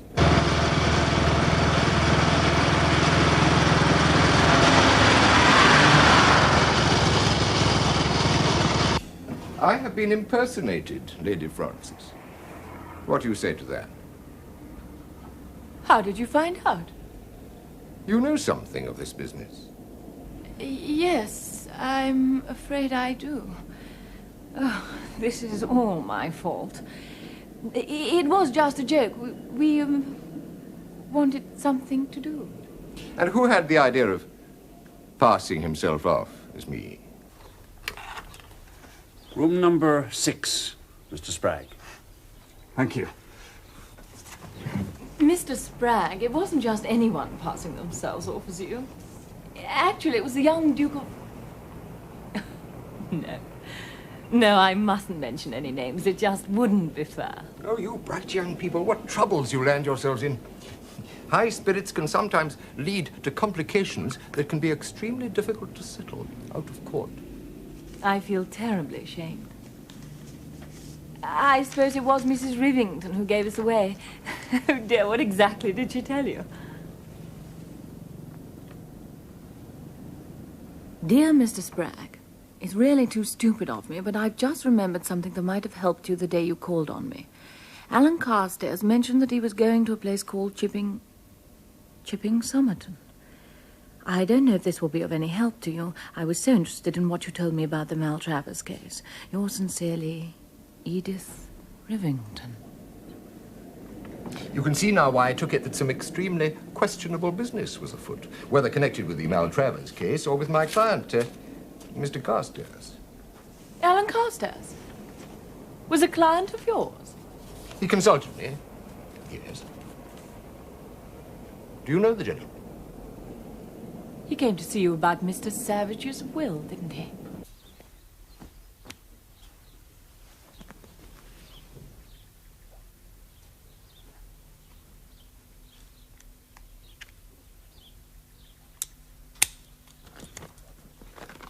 I gave him my opinion that nothing could be done about the will unless Mr. Savage's relatives, neither close to second cousins living in Australia, were prepared to contest it.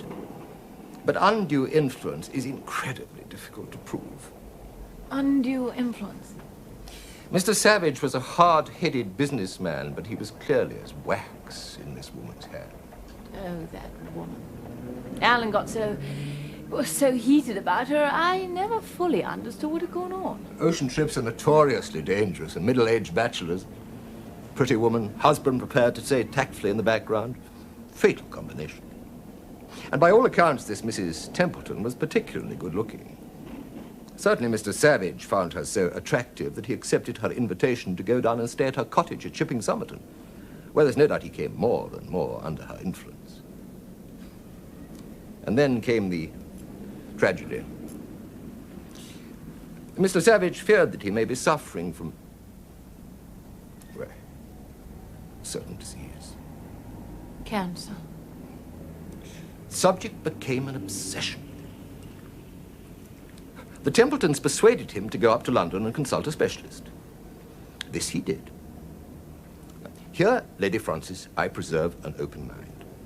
But that specialist, most distinguished man, swore at the inquest that Mr. Savage was not suffering from cancer, that he told him so, but that he was so obsessed by his own belief that he refused to accept the truth of it. So what do you think happened, Mr. Spragg? Well, it seems likely that Mr. Savage may have thought the doctor's reassuring words were not true. But what is known is that he came back to Chipping Somerton in a state of great mental distress. He sent for a solicitor, reputable local man, who there and then drew up a will, which Mr. Savage signed and delivered over to the solicitor for safekeeping. Later that same evening, Mr. Savage took a large overdose of chloral, leaving a letter behind in which he explained that he preferred a quick, painless death to a long, painful one.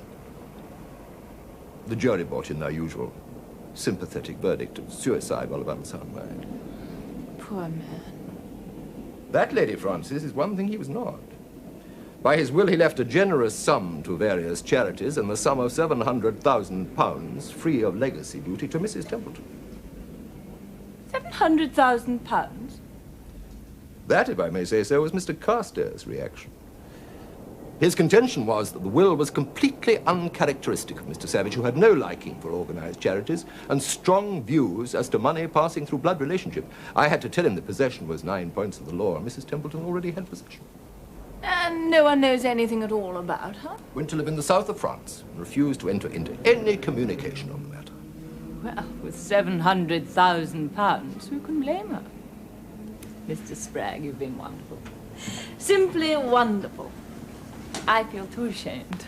You bright young people, you should be more careful. You've been an angel. Young Duke.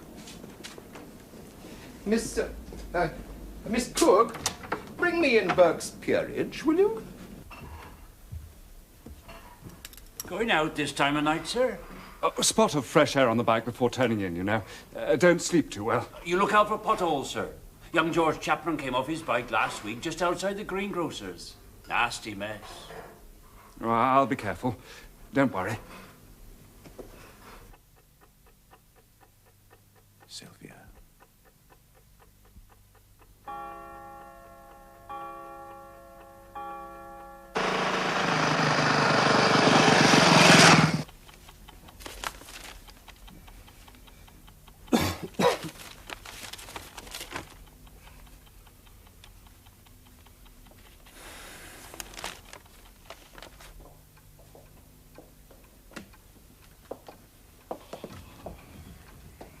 Nightcap, George.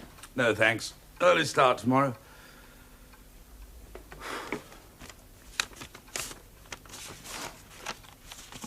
Bad news?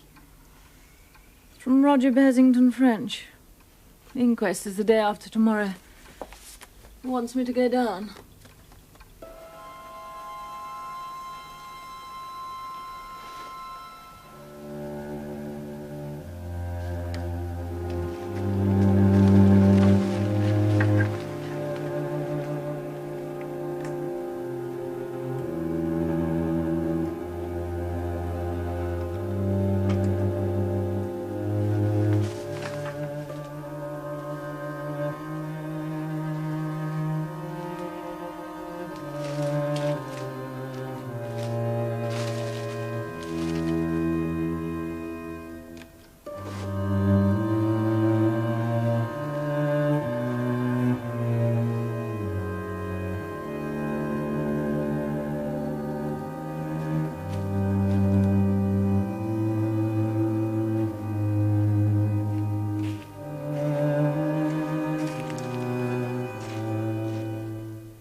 him and that old cedar tree down. Gate's been left open. Nothing else. I reckon it's all clear this way. That's the trouble with working with loonies. You end up hearing things.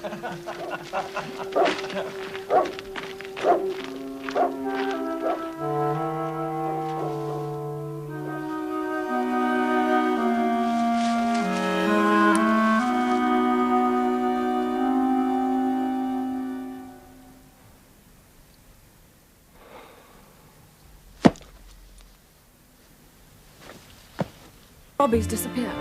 Your friend Bobby Jones, alias Hawkins. And Moira's vanished. Moira. We're sure Nicholson knows where she is. Bobby thought it would be easier to keep an eye on the Grange from a hotel in Ambledover. He registered on Wednesday evening. I sent him a wire to say that I'd look in on him on the way down to the inquest, and the wire was there. He wasn't. Landlord said he'd gone out for a breath of fresh air that first night and hasn't been seen since. Well, perhaps he was on the trail of something. No. Moved on. Didn't have time to explain. What, leaving all his things behind? Did you bring them with you? I didn't think. Should I have? Well, there might have been something. Some clue. You think I'm silly to worry? No, I don't think you're silly. I don't like the sound of it either. You asked me to let you know when the coroner arrived, Yes, sir. thank you, Ross. We'd better go through.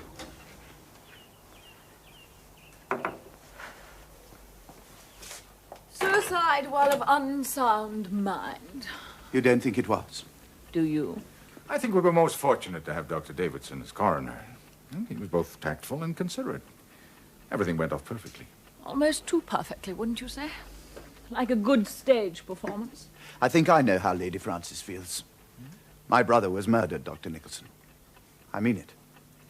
The law may not regard it as such, but murder it was. Whoever induced my brother to become a slave to that drug murdered him, as surely as if they'd struck him down. To induce a man to take drugs is indeed a most terrible crime. You came down by car, Lady Frances. No accidents this time, I hope. No. No, I think it's a pity to go in too much for accidents, don't you? Perhaps your chauffeur drove you. My chauffeur's disappeared. Indeed. He was last seen heading for the Grange. Perhaps you've been paying too much attention to local gossip, Lady Frances. I myself have heard the wildest stories. For instance, that my wife and your chauffeur have been seen talking together down by the lake. Haven't you heard from your wife yet? Not yet, Lady Frances. Aren't you at all worried about her?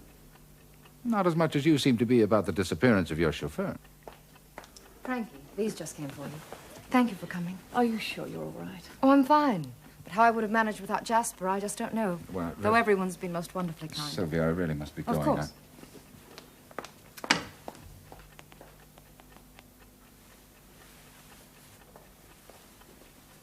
Thank you, Sylvia. Excuse me.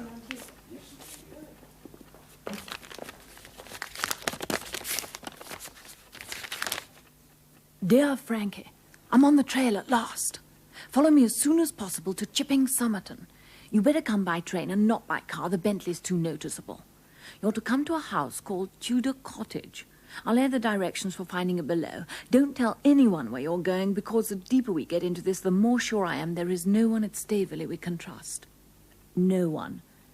I know it's grim, but you've got to believe me. Yours ever, Bobby. Interesting? Not really. You'll stay to lunch. I must be off. I've hardly seen you.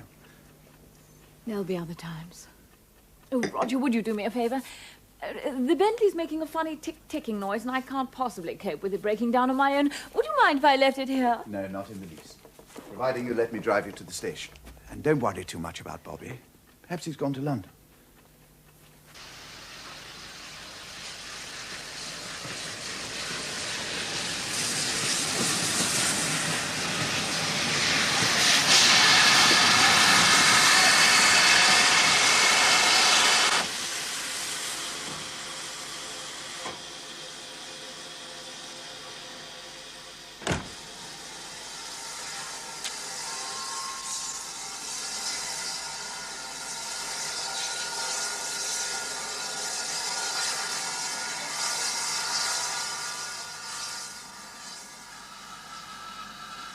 Turn right out of the station, away from the village. This is the track that will take you to the cottage.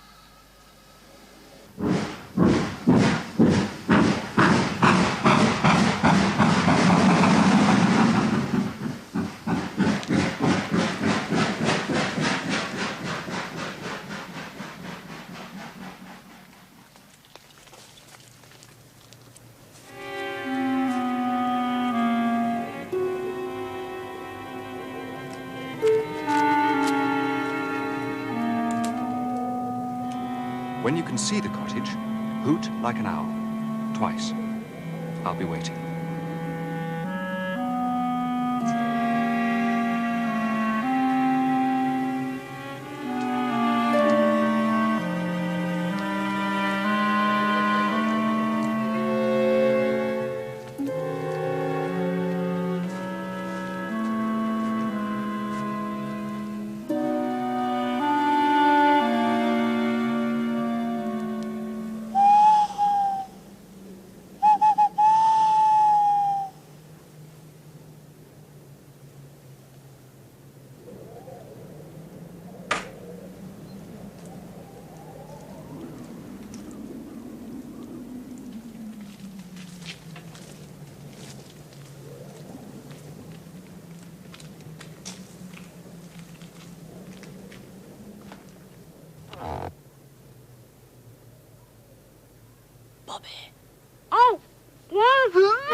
Was it after you read that letter? What letter? You know, telling me how to get here. I never wrote you a letter. Frankie, you didn't. Oh, but I did. Honestly, it sounded exactly like you. Even used the word grim. Grim? What's that got to do with it? Well, you're always using it. No, I'm not. Even all that about not telling a soul made a ghastly sort of sense. Oh, chloroform. Always did make me feel sick. Chloroform? That's how they got me. How did they get you? Well, I wanted to have a look at the Grange after dark, to try to find Moira. I nearly brought it off, too, when somebody must have crept up behind me and given me the most tremendous wallop. I went out like a light. Nicholson, I'll bet. Sort of underhand thing he would do. No, it couldn't have been Nicholson. I'd heard him calling from the house only a few seconds before. Whenever we think it's him, he's always somewhere else. Well, anyway, whoever it was, why just knock me out? Well, it would have been terribly easy to finish me off. I didn't think Nicholson would stick at a thing like that. Well, same reason as before. They've got to make it look like an accident. You don't mean they're going to have another go at me? What day is it? Friday? I was knocked out on Wednesday. Dash it all, I've been pretty well unconscious for 2.5 days. I wonder how much morphia they used this time. Oh, don't start that again. Well, I must be pretty well bung full of the stuff by now. Frankie, you don't think I'm going to end up like poor old Henry, do you? Look, I think there's every possibility we're both going to end up like poor old Henry, dead.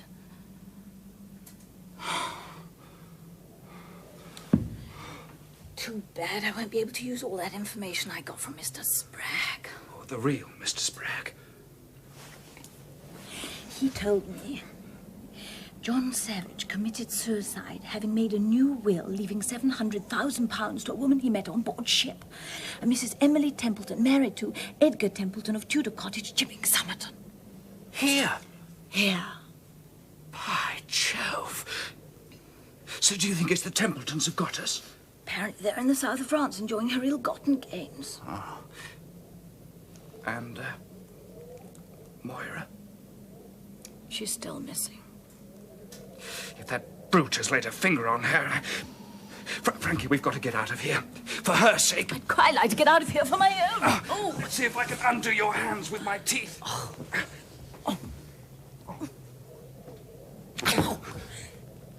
It was me. Oh, sorry.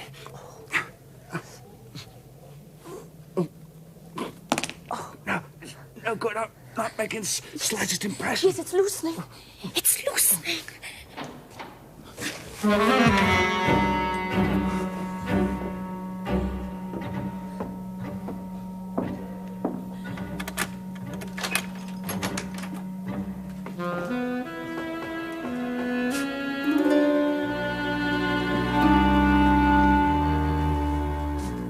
Unworthy of you, my dear young lady, to fall into such an easy little trap. I knew it was you.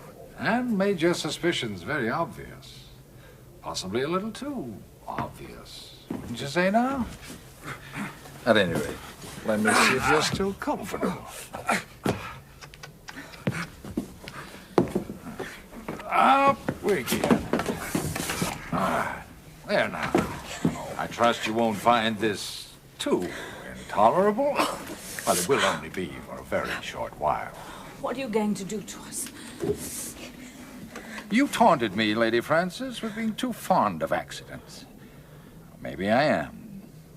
At any rate, I am going to risk one more accident. Lady Frances Derwent, her chauffeur beside her, mistake a turning and turn into a disused road leading to a quarry. The car crashes over the edge. Lady Frances and her chauffeur are killed. Oh, and just to add credibility to the event, it will be made to look as if Lady Frances had most certainly been doing the driving. You can't count on us being killed outright. Oh, I promise you, both you and Lady Frances will both be quite dead when your bodies are discovered. You're making a big mistake, you know. Especially where Lady Frances is concerned. Yes. Yes, in that very clever letter you forged, you told me to tell nobody. Well, it just so happens I made an exception. I told Roger Basington French. And if anything happens to us, he will know who's responsible. A very good bluff. But I'll call it. What about Moira? Your wife, you swine. Have you murdered her, too? Moira is still alive. How much longer she will remain alive, I really don't know.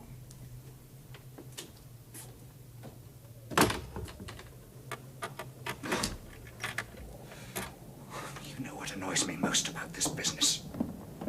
What?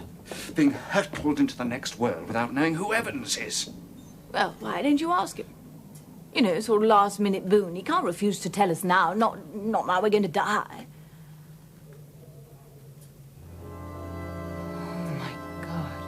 What? That man isn't Nicholson. Frankie. When I told him Roger knew about the letter, he gripped the candle a little more tightly and the light fell on his face. Yes, I can see it now. It should have had a scratch on it and it didn't. One of Nicholson's patients scratched him at the Grange when I was asking about Moira. That man had no mark on him at all. Who is it then? There's only one person it can be.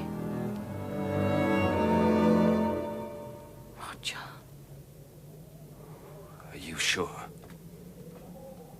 He was the only other person in the room when I taunted Nicholson about the accidents.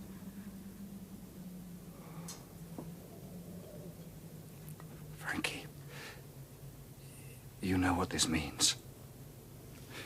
It really is all up with us now. Moira's a prisoner.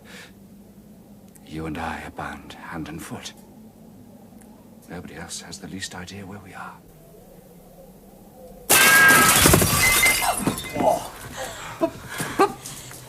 Badger! Bobby! Peter, I can't begin to tell you. Quick, Badger! Pull off one of my shoes. Don't try to talk, you fool. Just haul it off anyhow. Now, chuck it down there in the middle of all that glass. Get onto the bed, Badger, quickly.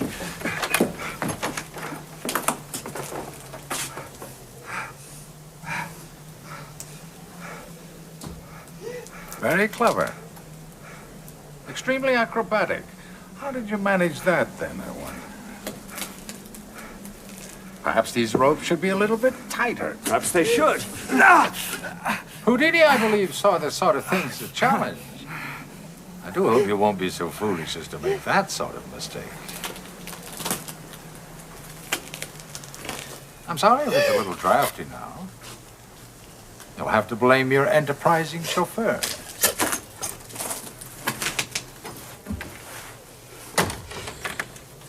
Oh, quick, Badger! It's absolutely filthy under there. Have you got a knife? I didn't exactly come prepared for all this. No, do shut up. Look, there's a good chap. Torch? Hold that a second, would you? Oh! Matches. We could burn them off, I suppose. Come on, Badger. Penknife! No, ladies first. Sorry. Oh, Badger, whatever rotten things I've said about you in the past, I'm well and truly sorry. Oh, I think my thumbs are going to drop off. Well, did you get a good look at him? Yes, you're absolutely right. No scratches, I can see now. All the same, I have to admit it's a pretty good performance. I've got cramp. Oh, how we could ever have thought it was Nicholson. What? Who was what? Our charming friend who's just gone out. I actually thought he was somebody else. Well, that was Roger Bassington French, didn't you know? We know now, but how did you know? Well, I went to Oxford with him. Oh, it's a chloroform. I'm still dreaming. Marvellous actor, but bad hat, though. Bad business about forging his pater's name on a check. Old man hushed it up. He was a year or two ahead of me, of course, but I recognize him anyway. Why didn't you tell us you knew him? You never asked me. Come to think of it, you never even mentioned his name. In point of fact, you've been jolly secretive about the whole... Look, what I want to know is what miracle brought you through the skylight? Keep your voices down. Well, you see, after you went off, I got into a bit of a mess. I couldn't pay the bills, so I came to find you to see if you'd lend me a fiver. Oh, Badger. Badger, if we ever get out of this, I'll get Father to give you as many fivers as you want. Well, that's not what friends are for. But how did you find us? By being jolly cunning, that's how. All you told me was, Staveley. So I looked it up on the map. I reckoned if I couldn't find you, I'd certainly find the Bentley. And I did. But I left it at Merway Court. I found it before I got to, Staveley, actually, outside the, Station Hotel. That's right. The village called... Ambledover. How did you know that? Because that's where I was staying. Well, that's what I thought. Anyway, there were some things, rugs and things in the back of the car, and nobody about. So I got in, and I pulled the rugs over me, and I was about to give you a surprise, knife when you came out. I did? Well, the bloke I thought was you. He was wearing your chauffeur's uniform. He had a cap jammed down over his head and was wearing a moustache. Oh, he must have got it out of my room at the Station Hotel. Well, he got into the car and drove off, and I was just about to spring out and say, got you, when I realized it wasn't you at all. Roger again. I'm sorry. I told him everything, where you were staying, that all your things were still there. It's all my fault. But I was so worried about you.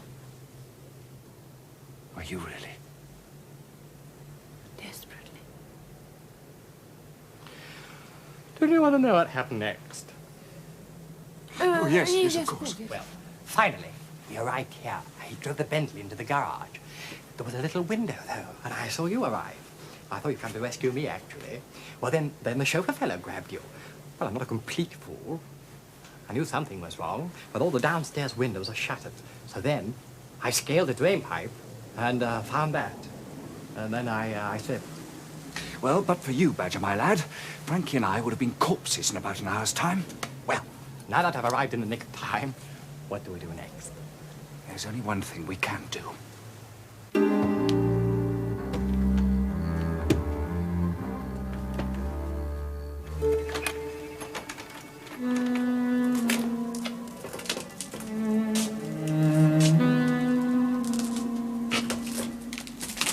Ready, Lady Frances?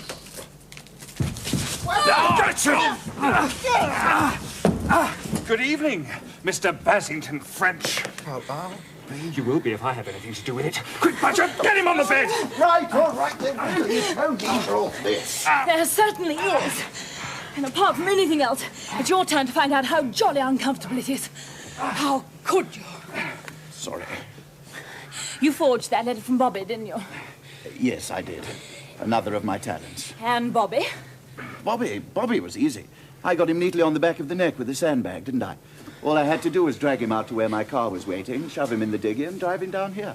I was back at Merroway the next morning in time to console the grieving widow. Why did you pretend to be Nicholson?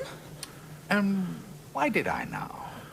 Partly, I think, the fun of seeing if I could spoof you both. You were so absolutely certain he was in it up to the neck. You mean he's totally innocent? Well, there's a child on board, but he did draw my attention to that car accident of yours. Made me realize you mightn't be quite the innocent young thing you seem to be. There's something you've got to tell me. Got to? No point not telling me now. And it's been driving me mad with curiosity. Who is Evans?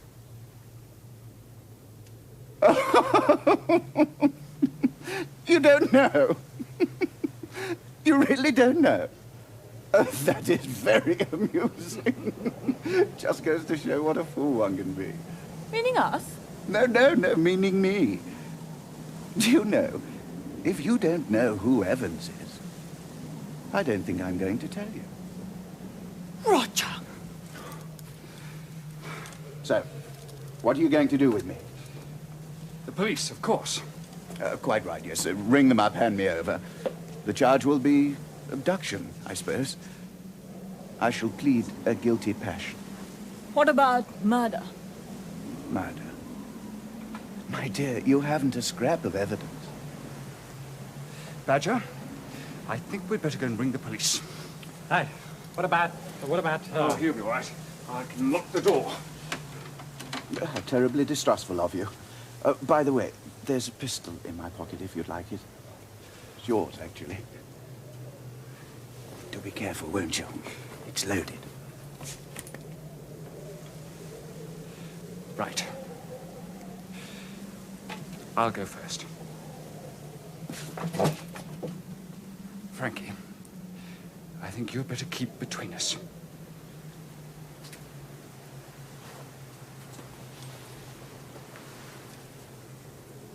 Frankie, straighten my collar for me, would you? One likes to look one's best when meeting the constabulary.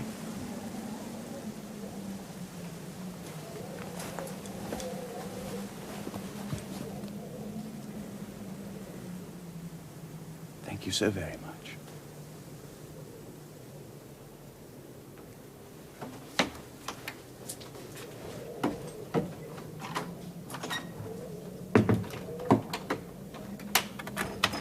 Right. Now, quietly. You must be quite sure and not make a mess of things now. He's a queer chap, isn't he? Damn good loser. We'd better check this room first. We don't want to be taken in the rear. Look.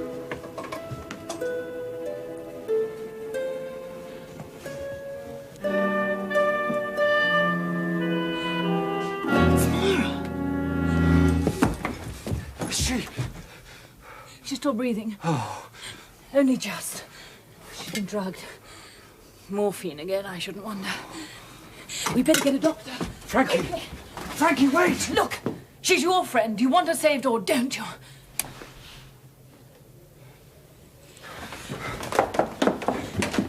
Probably cut the wires. Oh, good.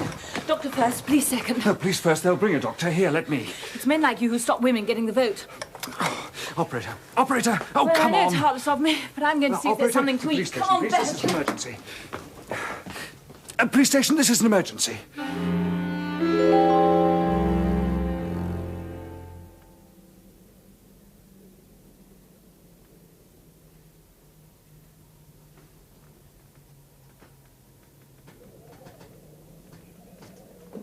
Not a sausage. Not even the wherewithal to make a cup of tea.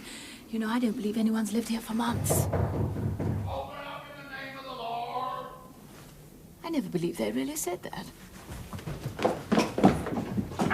Now, what's all this about, then? And where's my patient? Please, doctor, this Just way. one moment. Could I have your name, please?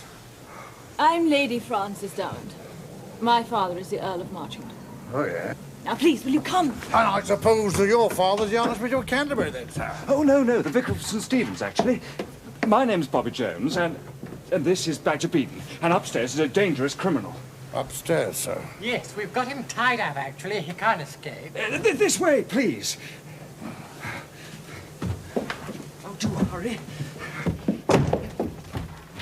It's morphine, all right. I'd better get him to a nursing home right away. He's in there.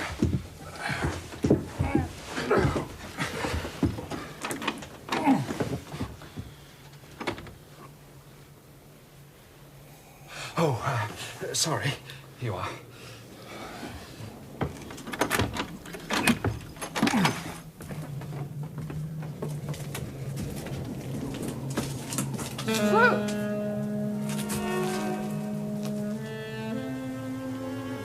Well, sir?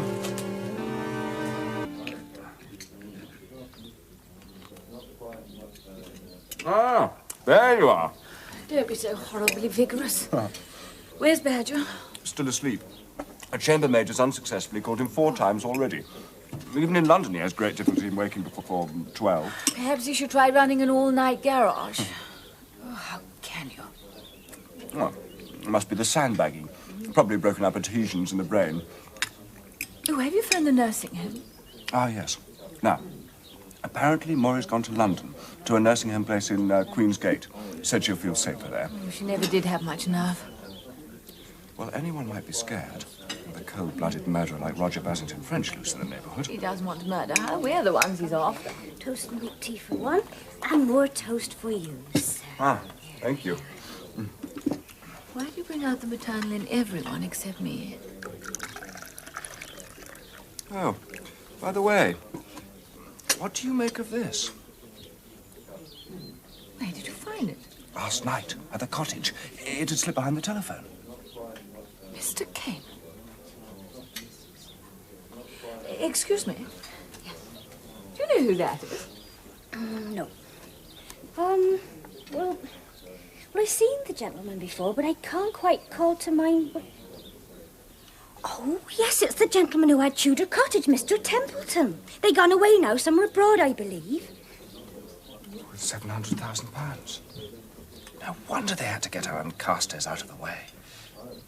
The start of the whole thing must be John Savage's death. Look, I still have the notes I made after looking at his will. Oh. The witnesses were Rose Chudley, cook, and Albert Mayer, gardener. They shouldn't be too difficult to find. And then there were the lawyers, Elford and Leigh, very respectable local firm, Mr. Spragg said. Right. But, Rose, you were there when Mr. Savage died, weren't you? Who, ma'am? The gentleman from Tudor Cottage, Mr. Savage.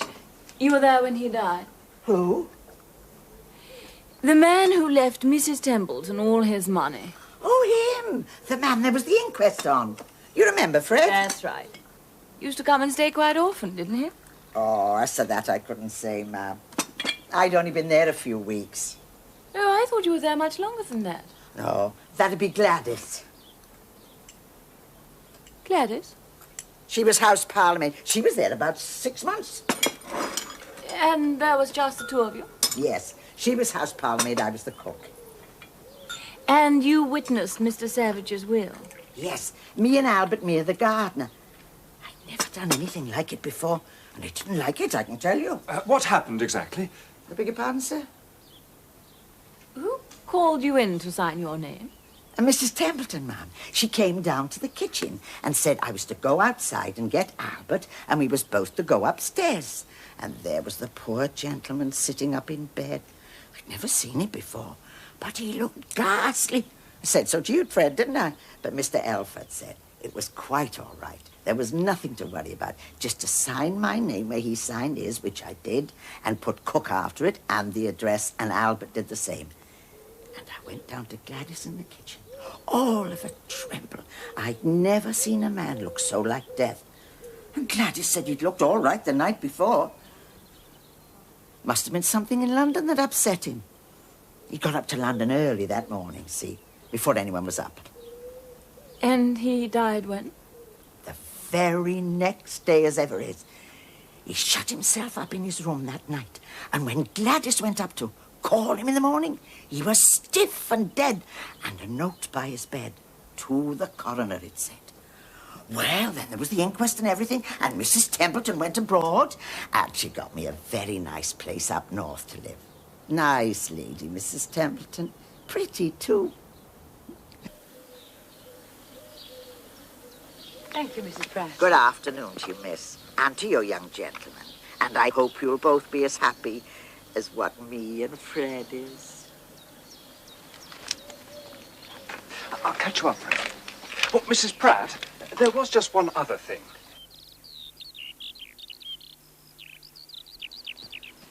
I found him. Pity he can't talk. Why? He might have told us the answer to the one thing that's still puzzling me. Why Mrs. Templeton sent for the gardener to witness the will when the house parlourmaid was there all the time. Why didn't they ask the parlourmaid? It's odd you're saying that. Why? Because that's why I went back, to ask Gladys's name and address. Well? The parlourmaid's name was Evans. You've just asked the same question that poor old Alan Carstairs asked after he was pushed off the cliff. Why didn't they ask the parlourmaid? Why didn't they ask Evans? Bobby, we're getting there at last. Carstairs must have been nosing around, just as we are looking for something fishy, and the same point struck him too. That's why he went to Wales. Gladys Evans is a Welsh name. Evans was probably a Welsh girl. He was following her. Someone was following him, and so he never got to her. All right. So why didn't they ask Evans? With a couple of female staff in the house, why send for the gardener? Perhaps because both Rose and Albert were chumps. Bobby. Sorry, Albert. Whereas Evans may have been rather a sharp girl. It can't only be that. Mr. Elford was there too, and he's shrewd enough. Oh, the answer's so close. Evans. Why Rose and Albert, not Evans? I'm getting it. Just a sort of flicker. Bobby. If you're in a house with 2 servants, which do you tip? The house parlourmaid, of course. One never tips the cook, one never sees her, for one thing. No. And she never sees you. What are you getting at? They couldn't ask Evans to witness that will because she would have seen the man making it wasn't Savage. Well, who was it then? 3 guesses. Not Roger Basington French again. Don't you see? Roger impersonated Savage. I bet it was Roger, too, that went to the doctor and made all that fuss about having cancer. Remember Mrs. Pratt said he left early that morning before anyone was awake? I bet poor old Mr. Savage never left the house at all. They probably drugged him, kept him in that foul garret they shut us up in while Roger did his impersonation stunt. As soon as the will is signed, they pop Savage back into his own bed, give him an overdose of chloral, and Evans finds him dead in the morning. I do believe you've hit it, Frankie. But how do we prove it? I don't know. Yet. But an expert should be able to detect that signature's a forgery. They didn't before. Because nobody raised a question. One thing is certain. We've got to find Evans. She may be able to tell us a lot. Where are we going? The post office. Oh. 2 shilling book of stamps, please. 2 shillings, is it? There we are, my dear. Thank you. Lovely day, isn't it? Oh, for those as has time to enjoy it. I expect you get much better weather here than we get in our part of the country. I come from Wales. You wouldn't believe the rain in Wales. We get a fair bit of weather here ourselves. Yesterday now. Oh, very nasty day yesterday. What part of Wales were you from? Marchbold.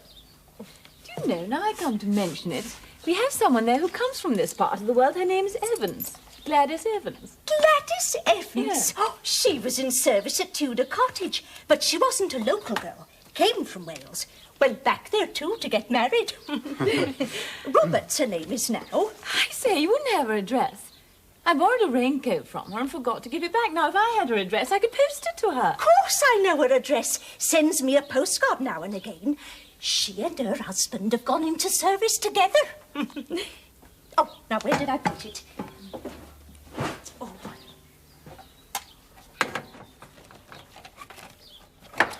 Ah, here it is. Mrs. Roberts, the Vicarage, Marchbold. Thank you. Thank you. There she was at the vicarage all the time, looking after Father, looking after But me. now you can see how dangerous it was from their point of view. You and Evans were actually under the same roof. With Roger at large, it's still dangerous. That's it. Back to Marchbold.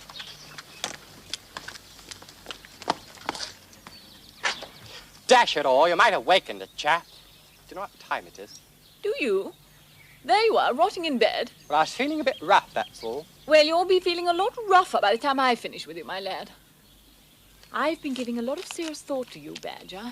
I'm going to get Father to clear your debts, buy that garage, and put you in as manager. I say, how spiffy. On one condition, that you make that Bentley go like a bat out of hell and get us back to Marchbold in record time. Why the haste? Because Roger Basington French is still at large. Because we finally found out who Evans is. Because I have a feeling something awful is going to happen if we don't. Daddy, you're simply not trying. If we go any faster, we'll take over. That's it. We're only 7 miles from Meacham. There's an aerodrome there. We could take an air taxi. My dear girl. That would be home in a couple of hours. Anything you say.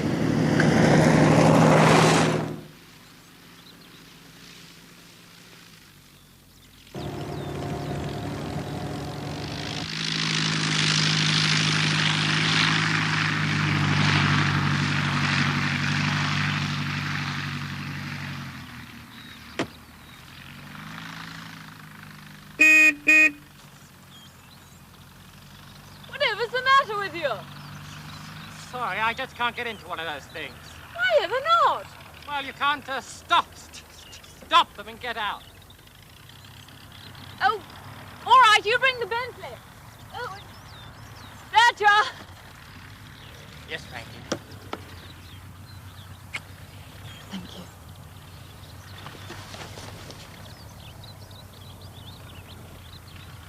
Here up, Bobby. Think of Mrs. Roberts and Roger Basington French.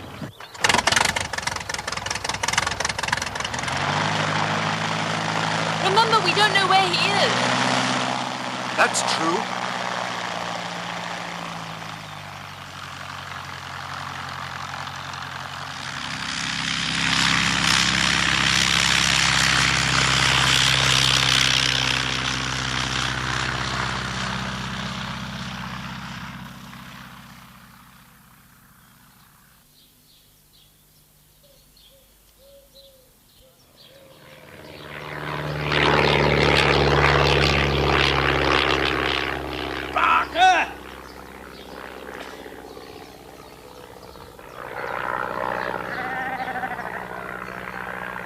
There's an outrage on the lawn.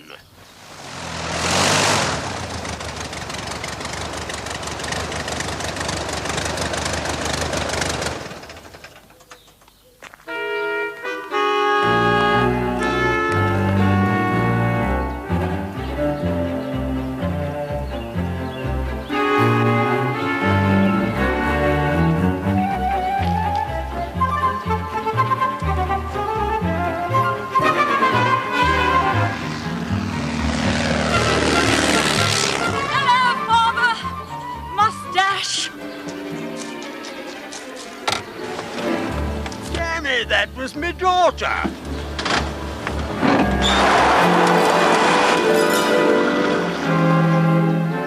Come to think of it, that was my car.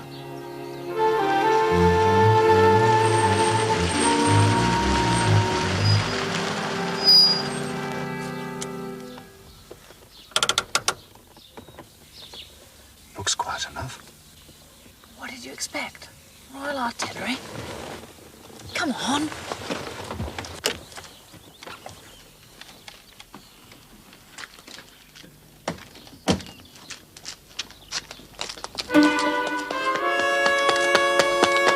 Thank goodness you've come. Moira, I'm so glad to see you. I didn't know what to do. what on earth brings you here? The same thing that brought you. You know who Evans is too. It's a long story. Come inside. Oh, no. Please, before we go inside, isn't there somewhere we could go? A cafe that's safe. I don't understand. Why? You'll understand when I tell you. Oh, please, Bobby, do come. If you don't, it may be too late. You see, I couldn't bear staying where I was. I told them I'd rather go to a nursing home I knew in London. It wasn't true, of course. I just wanted to get away by myself, where I wasn't known and nobody would know where to find me. I got on the train just as it was starting to move. I went along the corridor. Moira? What is it? He's followed me. Who? Roger. He's out there in the street with a woman with red hair. Mrs. Cayman. Be careful. Oh, please do be careful. Oh, damn. Now what do we do? Has he gone? Oh, he's dangerous, Bobby. Horribly dangerous. You're sure he was there? Sure. If you only knew how that man frightens me. Do brace up, Moira. Don't be such a rabbit.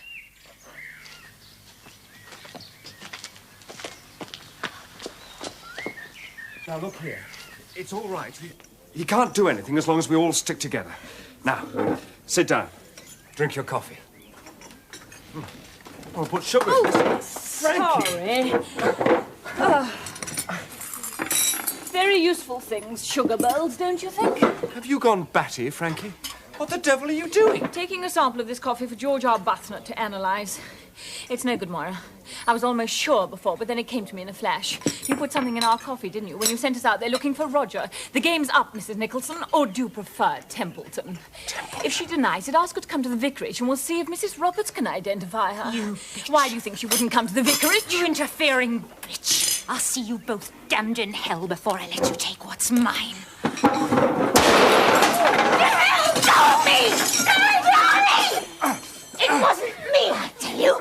It was him! Him! Spot trouble, is it?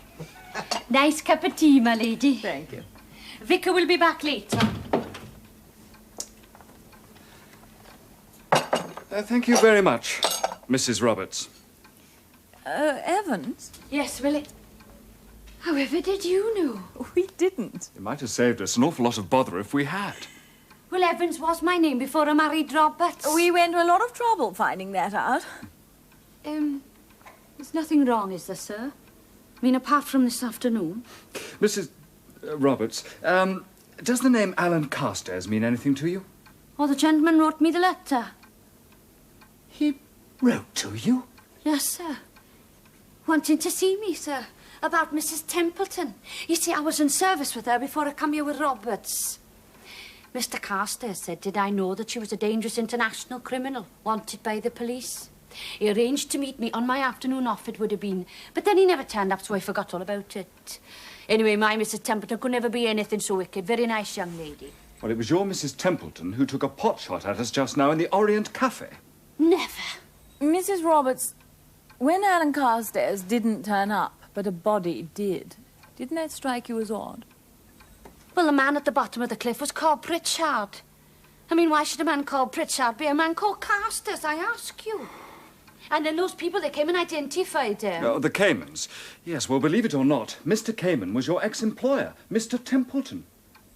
I said to Roberts, I'd seen a man reminding me of Mr. Templeton. Nearly knocked me down, he did, in the village. Small world, isn't it? Not what we're used to at Marchport. No. No, it's not, is it? Still, no harm done, eh? 3 people dead and no harm done. Oh, fair play, Frankie. We weren't all that bright ourselves. Well, I thought I did jolly well, considering I had no idea what was going on in the first place. The person I feel sorry for is Sylvia. Moira will obviously drag Roger into it and there'll be an awful lot of publicity.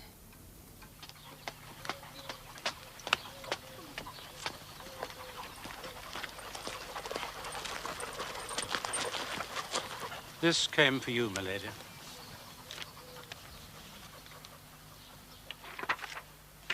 Frankie, Tommy and I need your help. Desperate circumstances. We'll be at Merroway tonight only. Please come, Sylvia.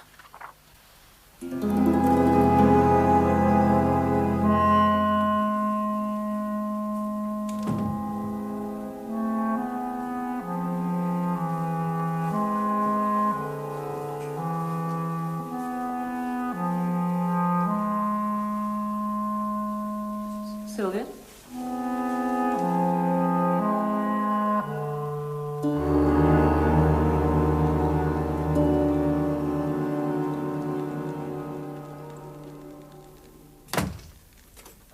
I'm so glad you could come.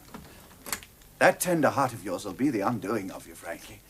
You never can resist an appeal for help, can you? And before you start worrying, Sylvia and Tommy are quite safe. They're both in California with Dr. Nicholson. They may even make a match of it. Would be nice if there were at least one happy ending, don't you think? Won't you sit down, now that you're here? I don't have to tie you up this time, do I? I take it I can't get away. The windows are shuttered and padlocked, the key's in my pocket. This time there's no convenient skylight in the roof.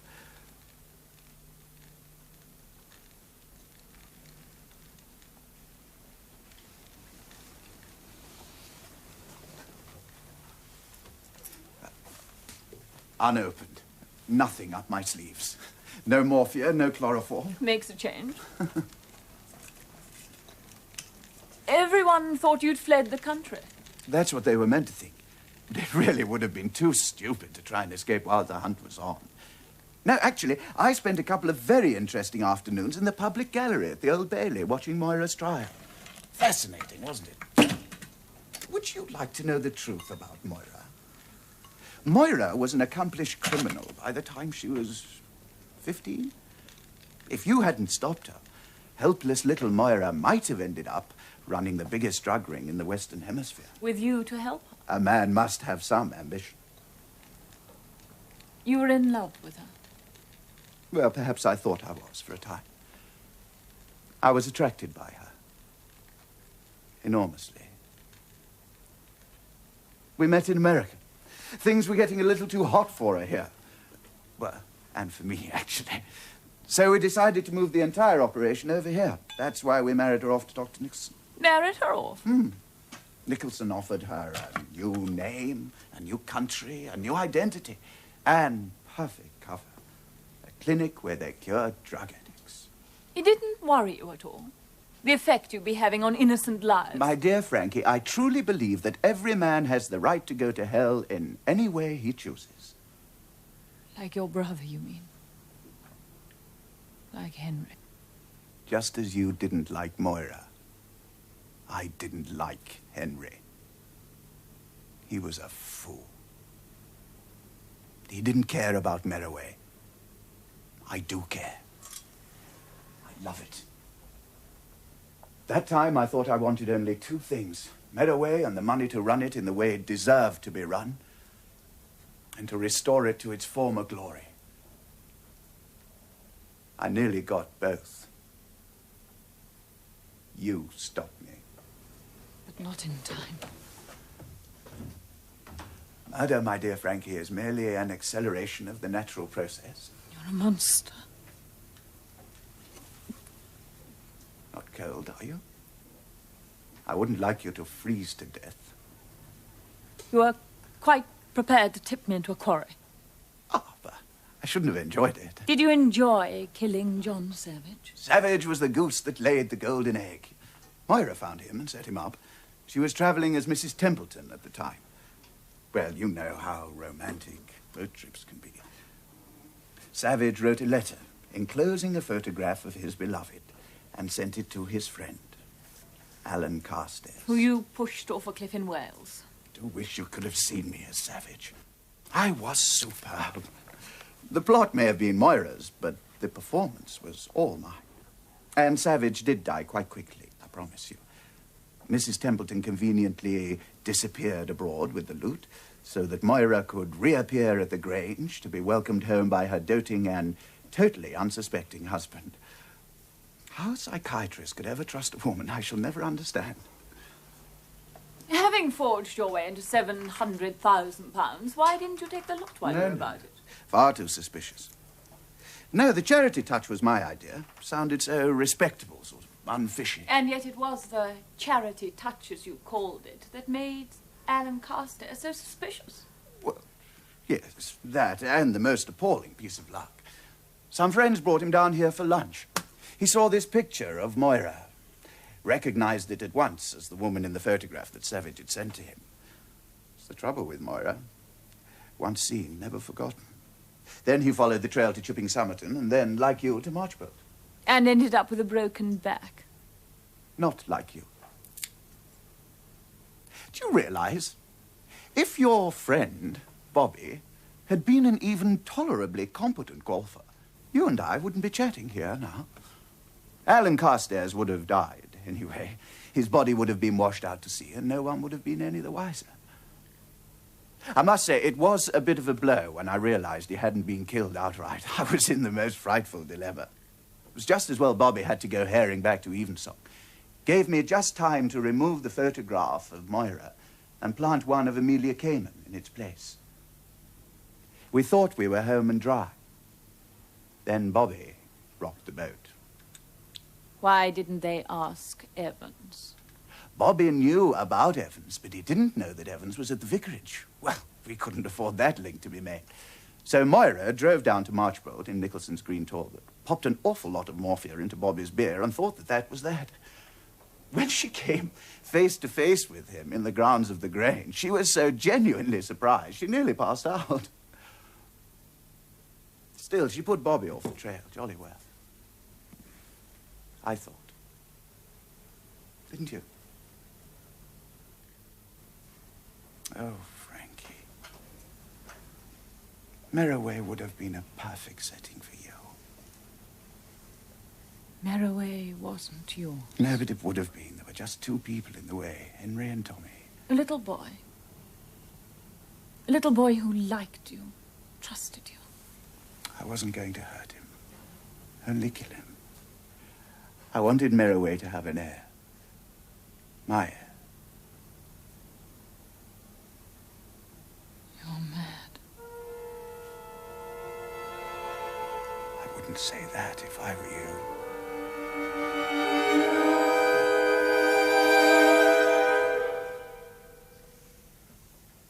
Anyway, before I decided what to do about Henry, Henry decided for me.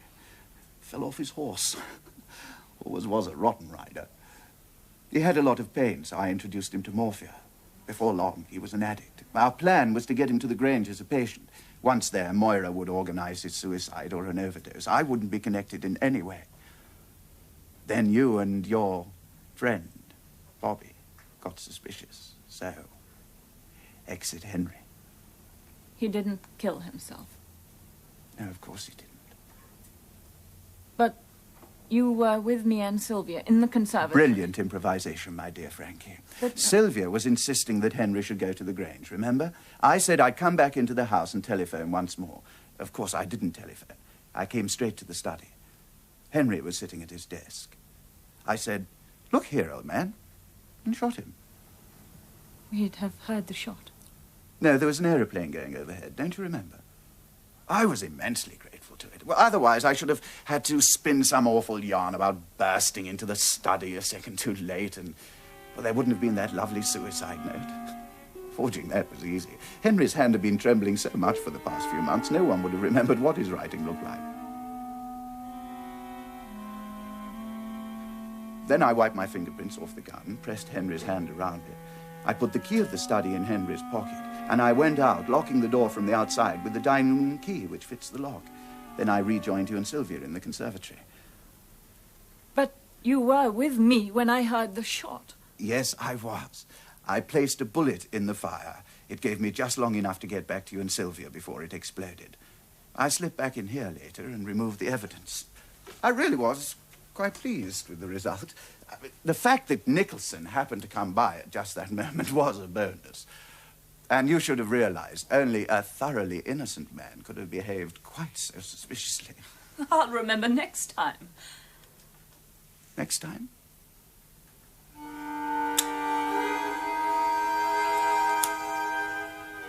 Of course, Bobby's knight-errantry, wanting to rescue Moira from the clutches of her evil, plotting husband, was a bit difficult. That's why Moira came off down to the cottage. And jolly grateful I was to have her around, too.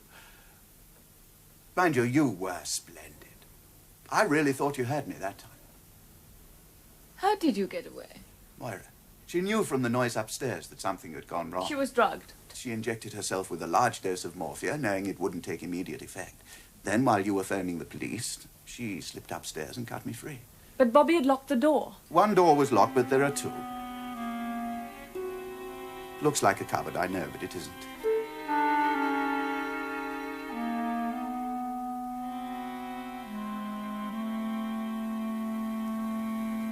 morphia began to take effect, and by the time the doctor arrived, she was genuinely off. Terribly unsubtle, all that stuff with the coffee, I know. But then she had to get you and Bobby out of the way, don't you see? And then again, perhaps she knew how I was beginning to feel about you. Why have you got me here? Because I couldn't bear the thought of life without you,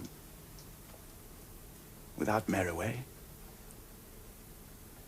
So I thought perhaps a fire.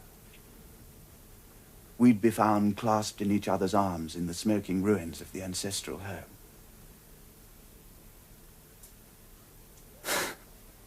It's all right. I'm far too much of a coward and far too much of an optimist. No, it's a fast car from here to the coast. I thought I'd borrow the Bentley. Channel crossing, or who knows, perhaps even an Atlantic one. Only to reappear on another continent with a new identity and try to make good all over again. Or should I say bad? With your share of Savage's money. No, Moira had kept that. I was to get my share when I married her.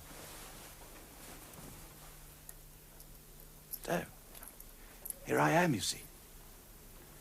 No money, no girl, your affectionate enemy, the bold, bad villain of the piece. Unless you come with me and make an honest man out of me. Yes. Well, that's what I thought. So, I'll just walk out of here, lock the door. You're not going to leave me? My dear Frank, you won't come with me, so it's goodbye. You really were a splendid adversary.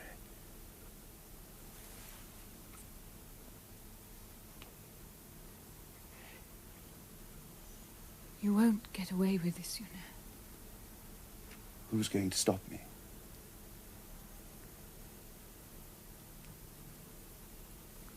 I will, for one. If you ever get out. I don't think so. Do you?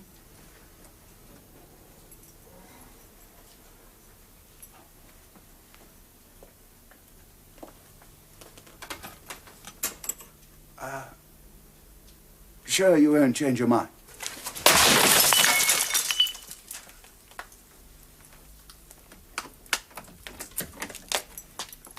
No. I didn't think you would.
You sent for me. I never did.